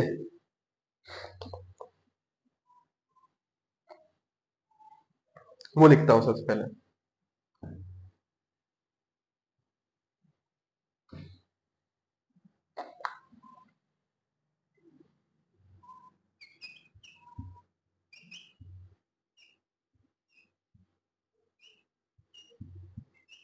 झाला मानिया बीदा। उसके बाद में कौन था अभी? मानसिंह,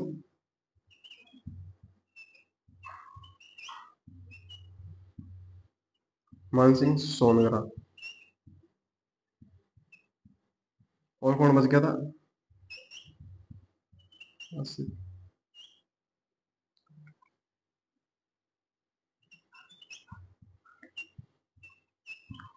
ये क्यों लिखा है? तो ये जो झाला बीदा था उसने सेकंड नेतृत्व किया था।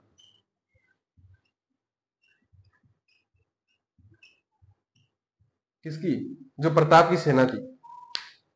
अब जो झाला अज्जय था, अब आपने वहां पे भी देखा होगा पाती परमण वाले के अंदर, सेकंड नेतृत्व तो बेसिकली ये होता था कि जो एक राजा होता था, सेनापति होता था, ये राजा ही महाराणा प्रताप दीवान। तो उसके जो राज चिन्ह है, एक राजा जो है राज चिन्ह पहन के लड़ता था ताकि उसको पता देता था लोगों को, सेना को, कि भाई हाँ अपना राजा जिंदा है और ये है। ठीक है, तो जो राज चिन्ह होते थे वो पूरे राज चिन्ह धारण करता था, जो भी नेतृत्व करता बाद में उस राजा के बाद में वो धारण करता, उसका नेतृत्व करता। तो वहां पे आपने देखा होगा झाला अज्जा, तो यहाँ पे भी झालाओं को दे रखा था कि भाई जब भी नेतृत्व की बारी आएगी, सेकंड नेतृत्व तो वो यही करेंगे झाला। तो यहाँ पे उस समय झाला अज्जा था, यहाँ पे झाला मान था। झाला मान यानी विदा लिख लो या कुछ भी लिख लो। जो मान सिंह सोनगरा, आसिफ खां सूरी, वो चले गए यहाँ पे। उसको महाराणा प्रताप को कहा कि देखो आप चले जाओ यहाँ से, मैदान छोड़ दिया। महाराणा प्रताप ने कहा ऐसे कैसे चले जाओ? 1527 उस उस हार का बदला आज लेने का मौका है और आप कह रहे हो मैं चला जाऊं। उन्होंने कहा देखो महाराणा प्रताप, इस युद्ध को तो अब इस युद्ध में बहुत अपन आ गए हैं, ठीक है। इस युद्ध में अपन बहुत आ गए हैं, अपन लगभग जीत चुके हैं इसको। लेकिन अपन इस युद्ध को जीत भी जाए, और अगर आप ना हो ना, तो हो सकता है अकबर थोड़े दिनों बाद में आक्रमण करे, फिर वापस अपन मेवाड़ को जीत ले। अभी मुख्य मुद्दा यह है कि मेवाड़ को स्वतंत्र रखना, जो कि सिर्फ आप कर सकते हैं और बाकी कोई नहीं कर सकता। ये समझाया, बहुत ज्यादा समझाने के बाद महाराणा प्रताप माने वहां से जाने के लिए, और उन्होंने कहा कि आपका घोड़ा भी जो है घायल हो चुका है। वहां से जो है महाराणा प्रताप चले जाते हैं, ठीक है, मैदान छोड़ के चले जाते हैं, वहां से निकल जाते हैं। और वहां पे जो है झाला जो है सेकंड नेतृत्व करता है, उनके राज चिन्ह धारण करके। वहां से जो कुछ सैनिकों को पता चल जाता है कि महाराणा प्रताप निकल चुका है, तो वो उसका पीछा करते हैं महाराणा प्रताप का। और जो है वहां पे आप जब आप यहाँ पे जो हल्दी घाटी वाले स्थान में जाते हैं, तो वहां पे आप कुछ स्थान देखते हैं जहां पे कम से कम 20 फीट लंबा, यानी चौड़ा, मतलब मैं तो 20 ही मानता हूँ, मतलब कुछ किताबें 17-18 में लिखती है, 19-20, लेकिन 20 मानते हैं एवरेज। तो 20 फीट, भाई साहब आज वाले घोड़ों को भी नहीं कूद दीजिए, ठीक है, इतने मॉडर्न तरीके, इतने ज्यादा ट्रेंड किए गए घोड़े हैं, वो भी नहीं कूद सकते। उस समय महाराणा प्रताप के पास घोड़ा 20 फीट। जो अपना महाराणा प्रताप है, वो घोड़े पे बैठे बैठे ये सोच रहा था कि ये 20 फीट लंबा जो नाला है, मान लो ये जो नदी है इतनी बड़ी, ये कैसे पार करेगा। और चेतक ये सोच रहा था कि भाई साहब मैंने ये पार करा दिया ना, तो ये मुगलों वाला, तो ये तो भाई साहब ये धाने भुगने ये पार नहीं कर पाएंगे इसको, ठीक है, ये इनकी बस की बात नहीं है कि ये पार कर पाए इसको। तो मैंने अगर इसको पार कर दिया ना, तो फिर महाराणा प्रताप सुरक्षित है, अपना राजा जो है। और महाराणा प्रताप ये सोच रहा था कि ये पार कैसे करेगा। महाराणा प्रताप ये सोच रहा था कि ये कैसे पार करेगा, इतने में तो वो पार कर गया। भाई साहब जब महाराणा प्रताप ने ये सोचना स्टार्ट किया ना कि ये कैसे करेगा, तब तक वो सोच अपना तो चेतक का तो सोच सोचना खत्म हो गया कि भाई साहब पार करना है तो करना है। लगा ही छलांग पार उधर। अब वहां पे क्या होता है, जब आप छलांग लगाते हो ना, जब कोई भी आपने धरना देखा हो, सांड देखा हो, सांड मतलब जानवर देखा हो, तो जब वो भागता है ना, तो भागते टाइम अगर वो लंबी लंबी छलांगे, आपने चीता देखा होगा, घोड़ा देखा होगा, तो जब वो लैंड करता है, तो जो आगे वाले पैर होते हैं वो ज्यादा महत्वपूर्ण होते हैं। जैसे कोई फ्लाइट देखी हो आपने, आपने देखा होगा क्रिस मूवी देख रही है, तो वो आगे वाला टायर ज्यादा महत्वपूर्ण क्यों था, क्रिस 3, ठीक है, क्रिस 2 जो भी है, क्रिस 3 है, उसके अंदर वो आगे वाला टायर महत्वपूर्ण क्यों, क्योंकि जब आप लैंडिंग कर रहे हो, तो वो आगे वाला हिस्सा बहुत ज्यादा महत्वपूर्ण हो जाता है। और उसका आगे वाला हिस्सा, दोनों पैर तो कटे हुए थे, दोनों पैर घायल थे बिल्कुल ही। तो वहां पे जो है एकदम से गिर जाता है वो, और वहीं पे जो है उसकी मृत्यु हो जाती है। वहीं पे उनकी छतरी बनी हुई है, मैंने बताई थी, बालिचा नामक स्थान पे छतरी बनी हुई है चेतक की, ठीक है। इसके बाद में क्या हुआ इसके बाद में तो पता ही है, तोपें आ नहीं सकती थी, तुलगामा कर नहीं सकते थे, ठीक है, ऊपर हाइट का फायदा था। और एक और फायदा था कि भाई साहब किसी भी सैनिक को, मुगल सैनिक को तीर आके लगे और वो वहीं से फट से 10 मिनट में मर जाए। उन्होंने कहा क्या हो रहा है, पहले वाले अबे वाले को तीर लग जाए भाई साहब, ये छू के निकल जाए तो वो रोने लग जाए, ठीक है ना। अपन चलते हैं बीच में ठोकर लग जाती है तो करते हैं अरे मम्मी, ठीक है, मम्मी मम्मी सब आ जाती। वहां पे पहले ऐसा था कि तीर वीर छाती में आके लग जाए ना, तो उसको काट के भाई साहब आगे चल जाए, कि क्या तीर भी तो ऐसे सिवनी चुभे ऐसे ही लगते थे, ठीक है। तो उससे मैं सोचा कि भाई साहब तीर लगने पे तो अपने सैनिक को कुछ होता ही नहीं है, ऐसा क्या हो रहा है, छू के निकल रहा है उसके अंदर भी, मतलब थोड़ा सा छू के निकली हाथ के, वो उसमें भी 10 मिनट में मर जा रहा है आदमी, क्या हो रहा है। फिर उन्होंने कहा ये तीर जो है ना भील चला रहे हैं, तो क्या हुआ, भीलों के पास क्यों शक्तियां, क्या शक्तियां नहीं है, उनको जड़ी बूटियों का ज्ञान है, उनके पास जड़ी बूटियों का ज्ञान है।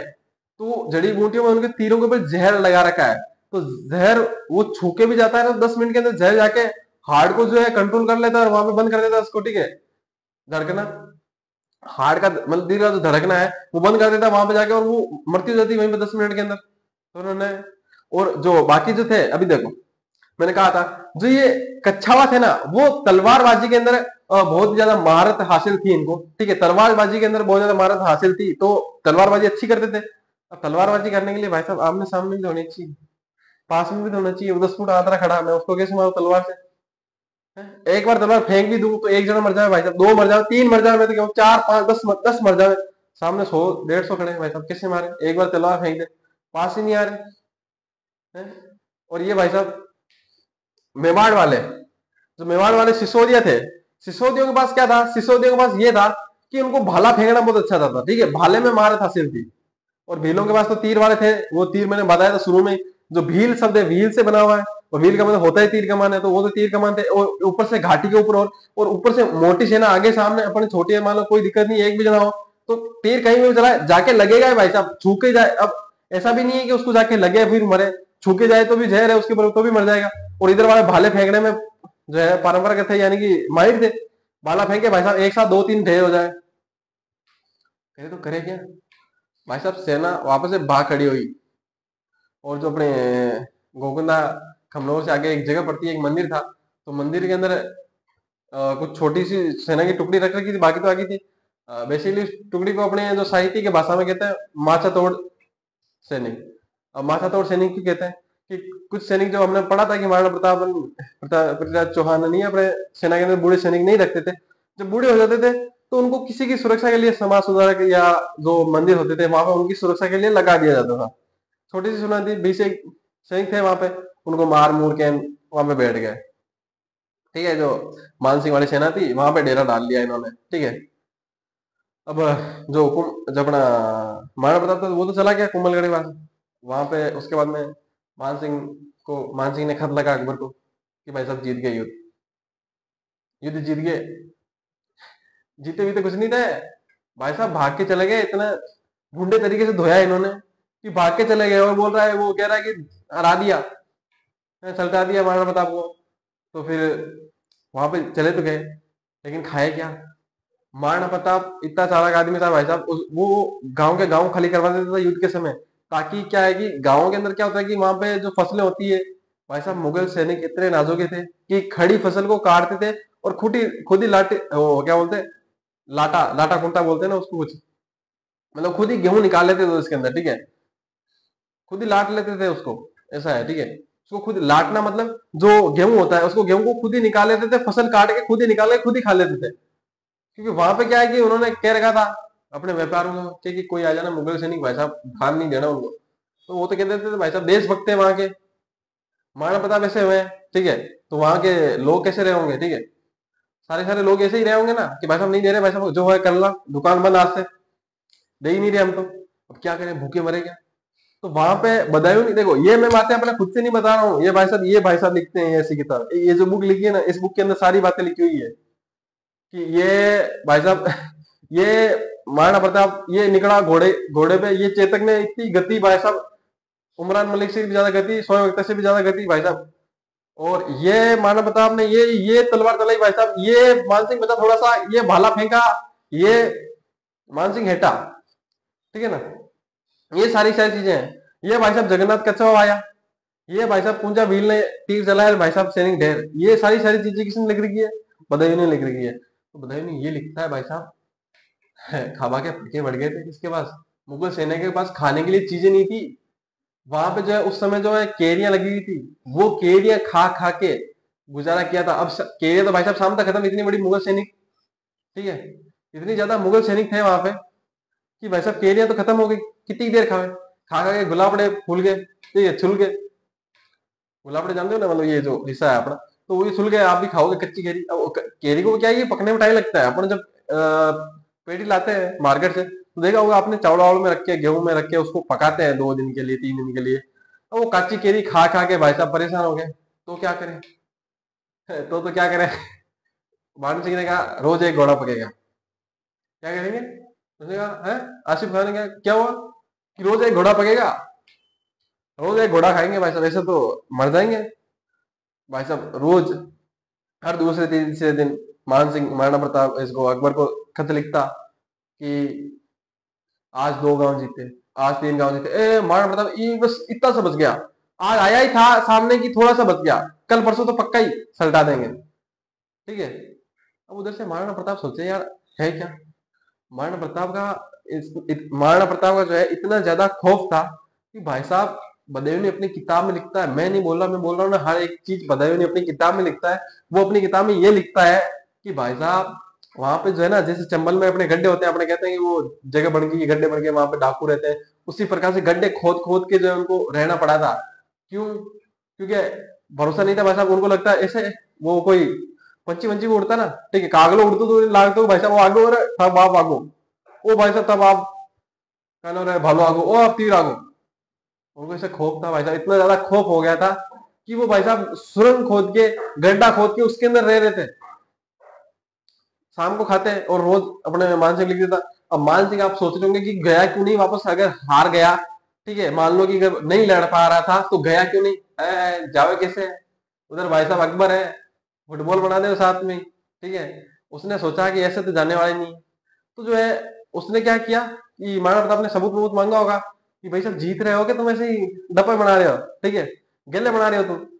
तो ये गेले वेले कुछ नहीं बना रहे। तो बेसिकली हुआ क्या था, जो अपन ने पढ़ा था ना आपने, कि ये हाथी था, महाराणा प्रताप की तरफ से दो हाथी थे, एक तो लूणा और एक राम प्रसाद। तो राम प्रसाद को क्या है कि राम प्रसाद को जब युद्ध लड़ रहे थे ना, बीच में स्टार्ट ही हुआ था, तो मान सिंह ने कहा, देखो मान सिंह को राम प्रसाद दिखते ही उसने सोच लिया भाई साहब देखो युद्ध वो तो जीतने से पड़ रहे, ठीक है, ये जो है ना इसके महारत को मारो, ठीक है, महारत को मारो। जो हाथ चलाने वाला था तो उसको महारत बोलते थे, ठीक है, महावत, सॉरी महारत नहीं महावत। वो बीच में याद नहीं आता, ठीक है, अब याद आ गया तो बता दिया मैंने, ठीक है। अब कुछ ऐसी कमेंट वमेंट मत करना। तो महावत जो है उसको मारो और इस हाथी को कंट्रोल करो। तो वहां से जो उन्होंने हाथी ले लिया था, और जब अकबर ने सबूत मांगा तो उन्होंने जो हाथी भेज दिया भाई साहब। अब अकबर को राम प्रसाद था ही पसंद, पहले से पसंद था, उसको चाहिए था, उसने नाम भी उसका बदल के पीर प्रसाद कर दिया था, ठीक है। तो उसको अकबर को भरोसा था भाई साहब, अगर मान लो अगर जीते नहीं, मान लो मानसिंह जीता नहीं तो हाथी कैसे आया, मतलब जीता तो है भाई साहब। उसने थोड़े दिन वेट किया, फिर मानसिंह लिखता है आज तो दो गांव जीते ना, एक चार गांव जीते। अकबर ने कहा रहे भाई साहब ये रोज रोज मैसेज भेजता है, आज दो जीते आज चार जीते नहीं, ये कर क्या रहा है, किसी को भेजो तो सही। आसपास वाले ने कहा किसी को भेजो तो सही, दिखाओ तो सही। वहां पे किसी को भेजना, कोई देख के आया, माना अकबर को जाके कहा भाई साहब पच बुला लो। उन्होंने कहा पच बुला लो, ऐसे कैसे पच बुला लो, हुआ क्या बता तो सही तू। कि भाई साहब वो महाराणा प्रताप तो मारेगा नहीं मारेगा, कुपोषण से मर जाएंगे भाई साहब। कि रोज एक घोड़ा सल्टा रहे तुम्हारा, एक घोड़ा तुम्हारा कम कर रहे हैं रोज, कि घोड़ा कम कर रहे हैं कैसे, कि भाई साहब खाने के फाके बढ़ रहे हैं, वहां पे एक मंदिर के अंदर छुपे हुए बैठे हैं, गड्ढा खोद के बैठे हैं उसके अंदर, और वहां पे उनके पास खाने के लिए नहीं, कुपोषण से मर जाएंगे तुम्हारे सैनिक, रोज एक घोड़ा पका के खा रहे हैं। अब भाई साहब कैसे लिखा उसने मान सिंह और अकबर ने, वापस आए, वापस आने के बाद क्या भूनी गाड़ियां गाड़ी होगी उसको, महाराणा प्रताप सॉरी अकबर ने मान सिंह को। और उसके बाद में जो है ये आसिफ खान है ना, ये महान और ये महान, इन दोनों की जोड़ी बंद करा दी, नहीं वीआईपी एंट्रेंस बंद करा दी दोनों की। अब सोचो, मैं कहता हूं ये प्रमाण है कि अगर ये जीते थे, कुछ किताबें लिखती है कि जीत गए, अकबर जीत गया, तो अकबर अगर जीत गया तो मैं बताऊं कि ये छुपके क्यों रह रहे थे, ये बदायूं नहीं लिखता है, मैं थोड़ी बता रहा हूं, या कोई अलग टीचर से थोड़ी पढ़ के आया हूं मैं। ये बदायूं अब खुद अपनी पुस्तक में लिखता है कि केरिया खा खा के भाई साहब मुगल सैनिक जो थे उन्होंने गुजारा किया था, और जो एक घोड़ा पकता था, और वहां पे जो है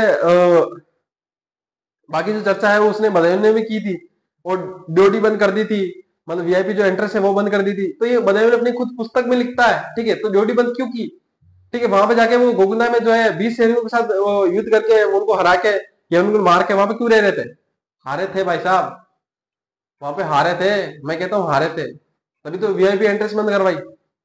उनको कहा कि आज के बाद मुंडा मत दिखाना तुम दोनों का, आसिफ ठाकुर और मान सिंह को कहा तुम दोनों दिख गए ना भाई साहब, खत्म है उस दिन के बाद।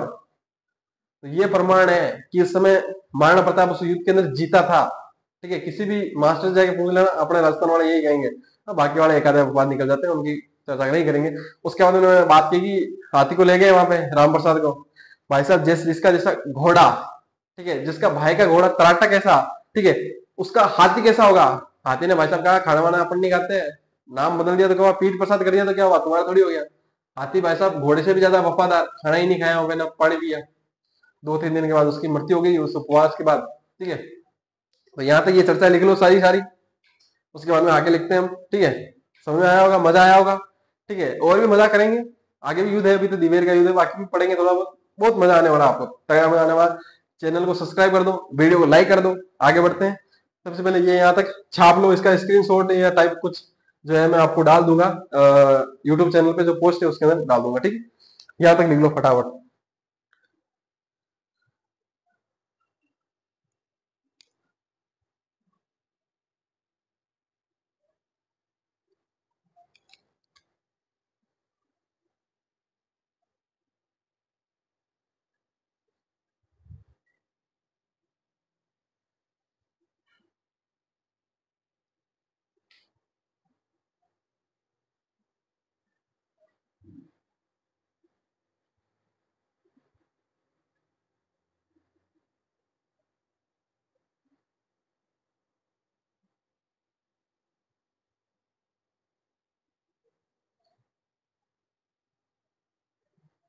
जल्दी जल्दी लिखो भाई साहब।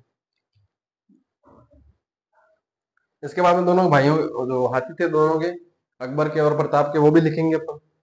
जल्दी जल्दी से लिखो। हट जाता हूँ मैं, लिख लो जल्दी से, थोड़ा सा टाइम बचा है बस।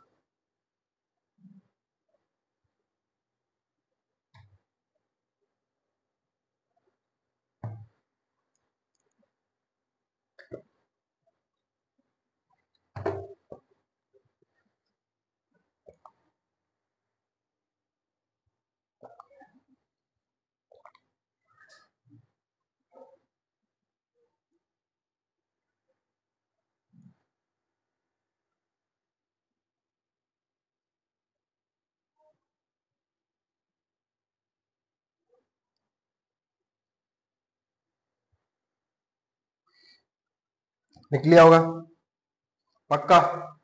नहीं लिखा होगा तो स्क्रीन शॉट पे ले लिख लेना। ओके। अब लिखते हैं हाथियों के नाम। महाराणा प्रताप के हाथी के नाम दो ही थे, लूणा और भाई साहब राम प्रसाद।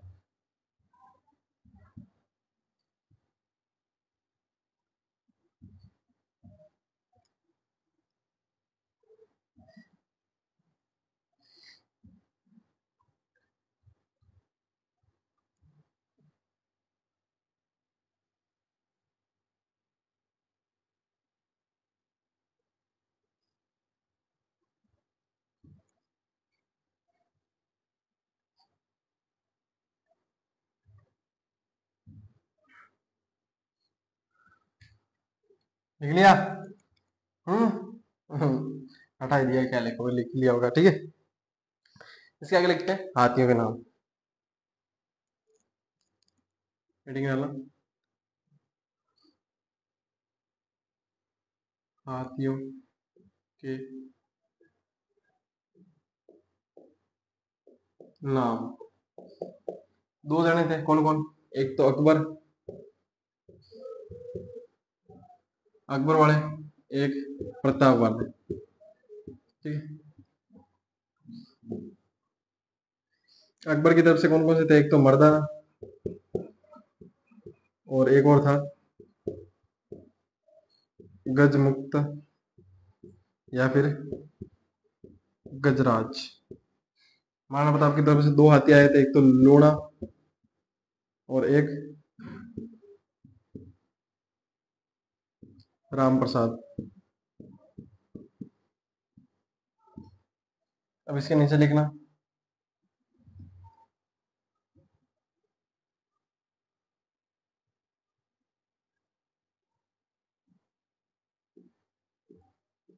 अकबर ने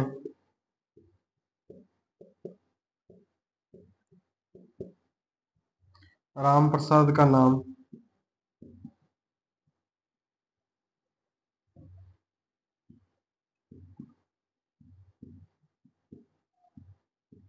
बदलकर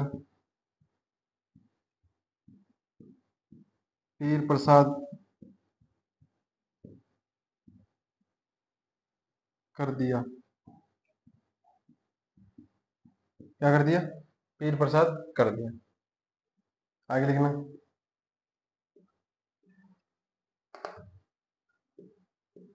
राम प्रसाद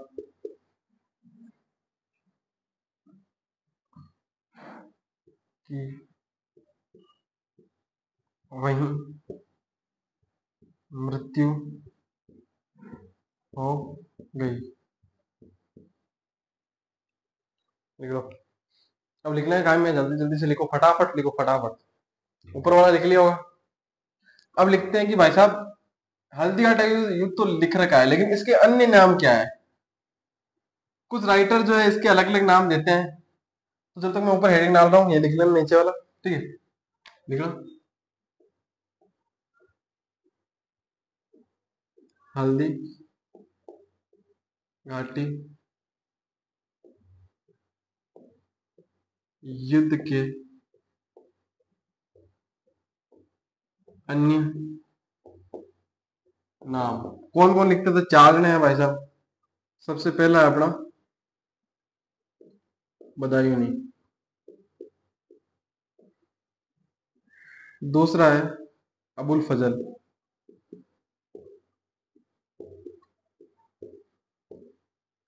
तीसरा जो बंदा आता है उसका नाम है कर्नल जेम्स टोड। टोड बाबा।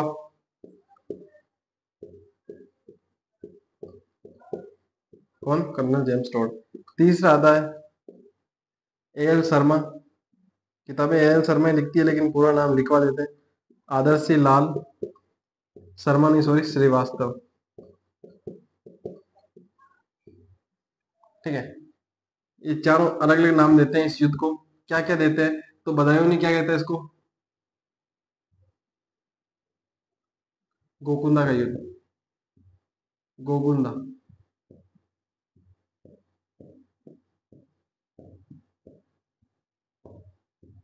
गोकुंदा का युद्ध ये कहता है भाई साहब खमनोर का युद्ध।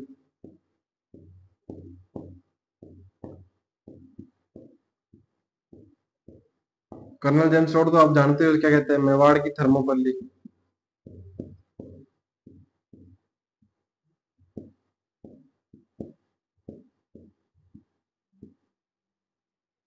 और जो आदर्शी लाल श्रीवास्तव है वो कहते हैं बादशाह बाग का युद्ध। बादशाह बाग का युद्ध। मुझे लगता है ये केरियो वाली बात इसने दिल पे ले ली। समझा कि बाघ होगा, बाघ में लड़ा होगा, तो भाई साहब बादशाह बाग का युद्ध कह दिया इसने। ठीक है, इसके नीचे हटा दो इसको।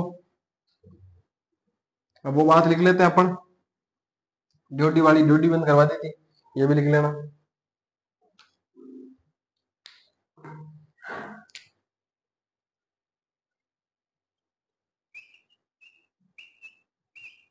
अकबर ने इस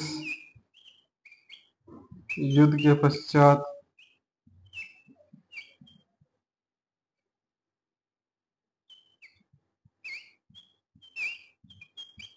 मानसिंह व आसफ खां की ड्योडी, ड्योडी वीआईपी एंट्रेंस इंग्लिश में नहीं लिखूंगा मैं, ठीक है, ड्योडी बंद करवा दी। हाँ भाई साहब, ठीक है, यहाँ तक ले लो, बाद में करते हैं भाई साहब, भाई साहब के लिख के लेते हैं। ठीक है। अब यहाँ पे क्या होगा, महाराणा प्रताप जब जीत गया, मैं तो कहूंगा जीत ही गया। ठीक है। जीतने के बाद अकबर को आया रीस। क्या आई? अकबर को आई रीस। रीस रीस में भाई साहब डिसीजन ले लिया कि तुमसे कुछ ना हो पाएगा, हम जा रहे हैं अब। मैं युद्ध लड़ूंगा, मैं जा रहा हूँ। भाई साहब आदि दूर गया, उदयपुर गया। उसको लगा भाई साहब बाबा वाली यह बात याद आ गई। बाबा ने कहा था जिस दिन सामने आया आखिरी दिन होगा। तो उसने उदयपुर पहुंचा हुआ था, कहा उदयपुर पे आक्रमण करो, पाचा चालू। तो ज्यादा कुछ तो हुआ नहीं उससे, सिर्फ उदयपुर जीता। उदयपुर आक्रमण किया और उसका नाम बदल के मोहम्मदाबाद कर दिया, मोहम्मदाबाद। ठीक है, सॉरी, मोहम्मदाबाद कर दिया। बस इतना सा काम किया और पाचा लौट गया। ये भी चीज लिख लो। अकबर ने 1576 में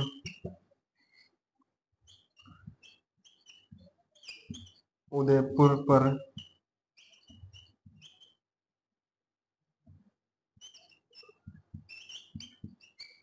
आक्रमण करके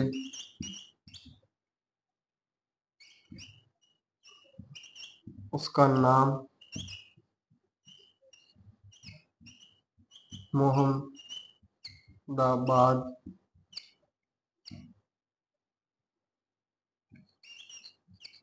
कर दिया।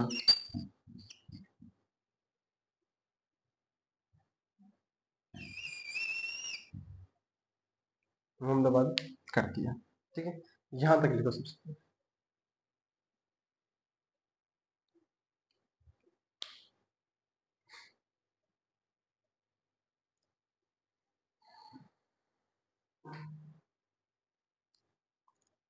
लिख लिया होगा।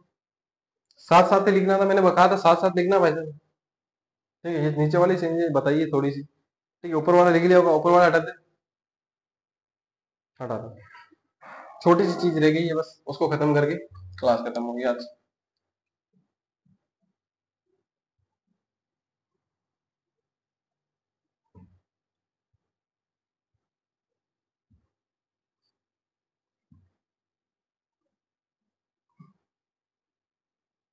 और सब हार वूर के जा रहे थे।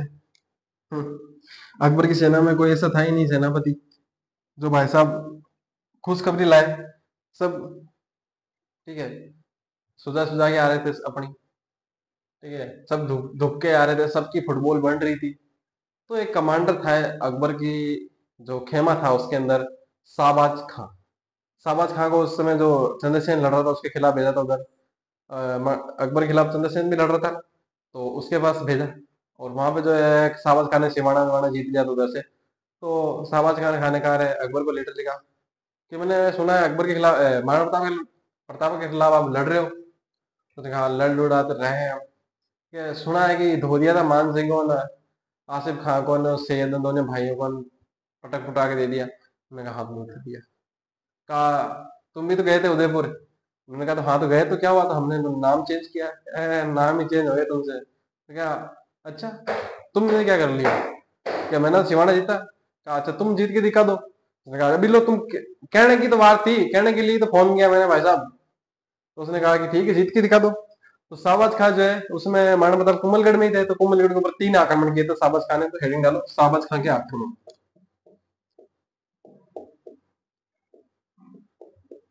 शाहबाज खां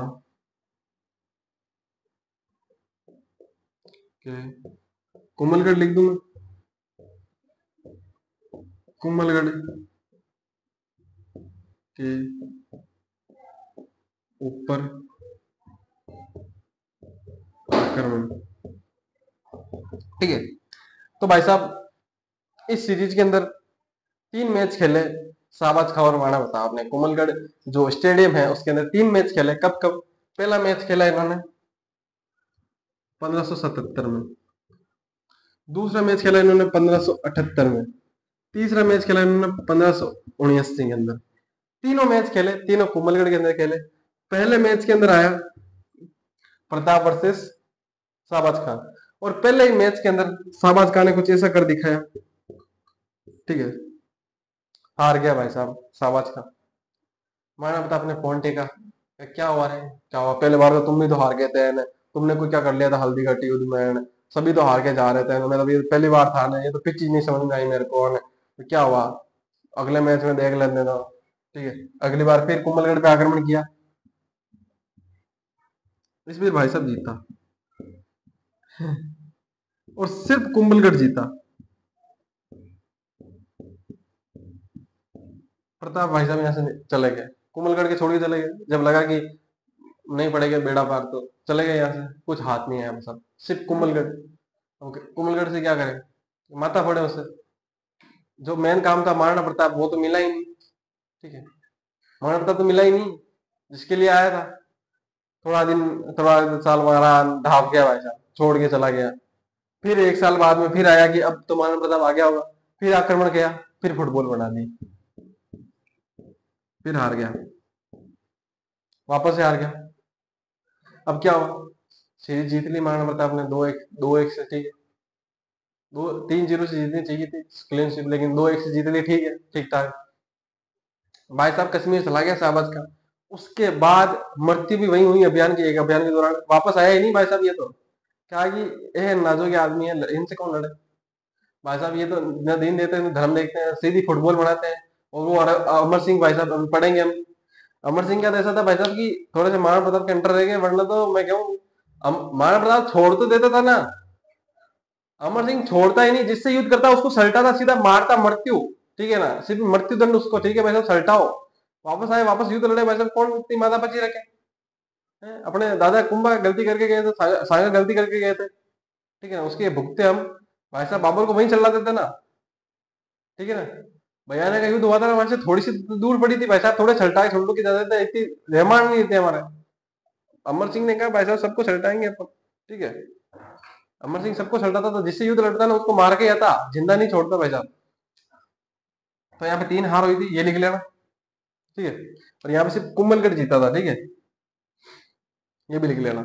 इसके आगे शेरपुर घटना है, वो पढ़ कल पढ़े तो ठीक है, ठीक है, देख लेते टाइम एक बार लिख लो आप।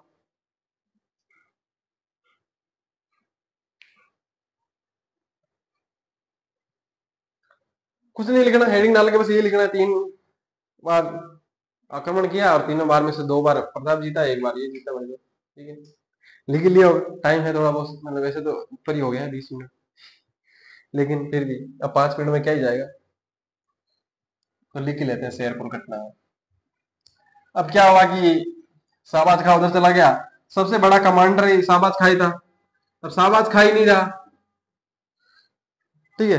तो उसके अपने एक कवि था रहीम, आपने रहीम के दो सुने होंगे अपने हिंदी वाली किताब के अंदर, 10वीं में, 9वीं में, 11वीं में, 12वीं तक भी आते हैं, ठीक है। अभी आगे भी ग्रेजुएशन लेवल में भी आते हैं, हिंदी पढ़ते हैं, हिंदी साहित्य ले रखी है आपने तो। रहीम रहीम खान थे, ठीक है। कृष्ण के बहुत बड़े भक्त हैं ये। तो कुछ तो बेटा नहीं, कोई दिखा ही नहीं, एक बैठे बैठे कविता लिख रहे थे बेचारे। अकबर ने कहा, "अरे रहीम", उन्होंने कहा क्या हो, उन्होंने कहा देखो युद्ध लड़ने जाना क्या, मैं, उन्होंने कहा होगा ठीक है, देखो कहा है, मान लो युद्ध लड़ने के लिए लड़ा तो जाता नहीं है, लेकिन लड़ने के लिए कहा है तो अपने किसी स्टैंडर्ड वाले आदमी से कहा होगा तो लड़ लेंगे। भाई साहब कभी आदमी होगा अगला भी, भाई काम भी तो स्टैंडर्ड के हिसाब से बढ़ाए जाते हैं ना, तो हो सकता है कि स्टैंडर्ड काम से बढ़ाया हो, तो उसने कहा ठीक है लड़ लेंगे, कोई दिक्कत नहीं है, ठीक है। तो उसने कहा कहाँ लड़ा है, मेवाड़। मेवाड़ कहाँ पर है, प्रताप से लड़ने, तो भाई साहब प्रताप से लड़ने मैं जाऊं, कहा कि तो हाँ, तो तुमने तो कहा भी लड़ लूंगा, उन्होंने कहा भाई साहब तुम 4 साल वहां पे क्या करके आए थे, 4 साल में तुमसे कुछ नहीं हुआ, और मैं जाऊं वहां पे,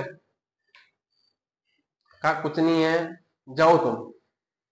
वो गए वहां पे, कहाँ पे, उन्होंने कहा टावर, लुगाई टावर साथ ले जाऊं, ने कहा ले जाओ, उसको पता था हमको लड़ना तो नहीं है, जाके डेरा डाल लूंगा वहां पे और बैठ जाऊंगा। वो गया वहां पे महाराणा प्रताप के पास, मतलब कि डेरा वेरा डाला वहां पे, बैठ गया आराम से, महाराणा प्रताप को खत लिखा कि भाई साहब देखो अपन यहाँ पे डेरा डाल के बैठे, अपन कुछ नहीं कहेंगे तुमको, उन्होंने मेरे को भेज दिया लड़ने के लिए, ठीक है। तो अब अपन को लड़ना तो नहीं, मेरे को लड़ना नहीं है, आराम से कविता लिखता हूँ मैं बैठे बैठे, ठीक है, मैं तुमको डिस्टर्ब करूंगा नहीं, और तुम भी आ जाते मतलब सल्टाना वल्टाना मन, ठीक है। महाराणा प्रताप ने भी कहा ठीक है, बैठ जाओ, कोई दिक्कत नहीं है, ठीक है। पानी वानी भी, कोई खर्चा पानी की भी कमी हो तो पूछ लेना, बता देना, ठीक है, वो भी करवा देंगे, व्यवस्था करवा देंगे खर्चे पानी की भी।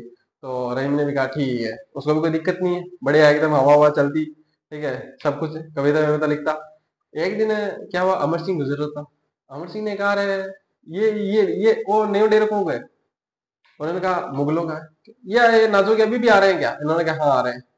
वो गया वहां पे गया, नाडा बजाया, टुक टुक किया, एक छोरी आई अंदर से, छोरी आई, छोरी कहा कौन है रे, अकबर वो ऐसे कहा, तो उन्होंने कहा कि अकेली है, तो यहाँ पे कोई और नहीं था, पापा का है क्या, पापा भारी जोड़ा, ठीक है ना, शाम को जुगाड़ करवा के है पापा।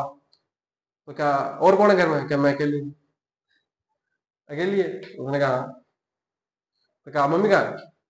उसने कहा मम्मी वो बड़ी तो लेपा की, बड़ी तो जानते हो ना शहर वालों, कुछ तो सीखा करो, बड़ी तो जानते हो वो जो लकड़ी होती है जलाने की, आग जलाने की, वो बड़ी तो बोलते हैं मारवाड़ी में, तो बड़ी तो लेपा की, बुला भी ना, बुलाया उसे, उसको बोला कौन कौन हो, उसकी जो 2-3 रानियां थी, उसके जो पुत्र रहे, भाई साहब सबको बेड़ा क्या कि गाड़ी में चढ़ो, गाड़ी पे चढ़ाया, भाई साहब ले गया।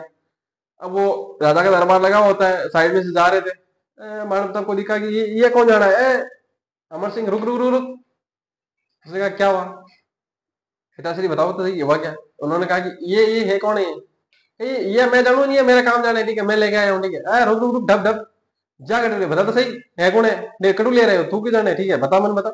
उसने कहा कि ये वो रहीम आया था ना, पता नहीं कौन आया, वहां पे डेरा डाला हुआ है, तो उसके लुगाई टावरों को ले आया मैं तो उठा के। उसने कहा ढप ढप ढप, भाई साहब क्या किया तुमने, नाजुक आदमी है क्या है भाई साहब, वो अपना मामला मैं संभाल लूंगा उसको, ठीक है, तुम इसको सम्मान पूर्वक, ठीक है। माना पता आपने, उसके बाद में लेटर लिखा रहीम को कि टावर था, गलती हो गई है, सर सम्मान पूर्वक वापस लौटा रहा हूँ। तो इसके बाद में जो है वापस लौटा दिया था किसने, महाराणा प्रताप ने, जो उसकी बेटी रानियां थी, लौटा दिया। शाम को रहीम जी आए, एकदम थैली लेके, सब्जी की थैली लेके घर पे आए, कि पूछा कि क्या हालचाल है, क्या हालचाल तो मत ही पूछो, अ, वो प्रताप जी नहीं देखते ना, उनकी आंख नहीं पड़ती हमारे ऊपर है, तो आज तो हम ठेले में आते तो हम सब्जी लेके आओ ना, ठेले में आते भाई। वो अमर सिंह इतने गुस्से में था, आज तो हम थैलियों में आते यहाँ पे। वो तो अच्छा हुआ कि मिल गया, वो महाराणा प्रताप ने देख लिया हमको, ये देखो ये खत भेजा है, खत पढ़ा, शुक्रिया कहा, एक दुआ भी लिखा था, अभी याद नहीं, कल सुनाएंगे, ठीक। लिखो शेरपुर घटना, शेरपुर घटना। ठीक है, राइटिंग वाइटिंग देख लिया करो अपने हिसाब से, ठीक है ना। महाराणा प्रताप के पुत्र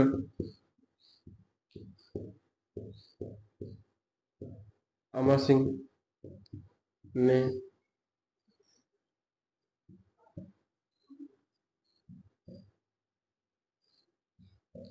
मुगल सेनापति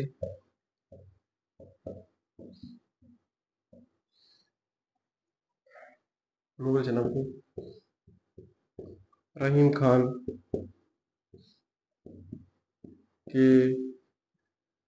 खान के परिवार को गिरफ्तार कर लिया। ठीक है, आगे लिख लिया मैं। महाराणा प्रताप ने उन्हें ससम्मान वापस लौटा दिया। ठीक है, लिख लेना यहाँ तक। बाकी जो चीजें हैं, दीगर का युद्ध है अगला पढ़ेंगे हम। ठीक है, तो आगे आगे वाली चीजें जो है आगे पढ़ेंगे, तो अगली क्लास पढ़ेंगे। सबको वीडियो पसंद आया तो लाइक कर देना, नहीं आया तो भी लाइक ही करना है। ठीक है, सब्सक्राइब, अगर नए बंदे जुड़े तो सब्सक्राइब कर देना इसको, वीडियो को। और मिलेंगे अगली क्लास में। ठीक है, बढ़िया, समझ में आया होगा। नहीं आया तो कमेंट कर देना, कोई डाउट रह गया हो तो। ठीक है, मिलेंगे अगली क्लास में। तब तक के लिए take care, bye, thank you, ध्यान रखिए अपना और अपनों का, हंसते रहिए और हंसाते रहिए। ठीक है।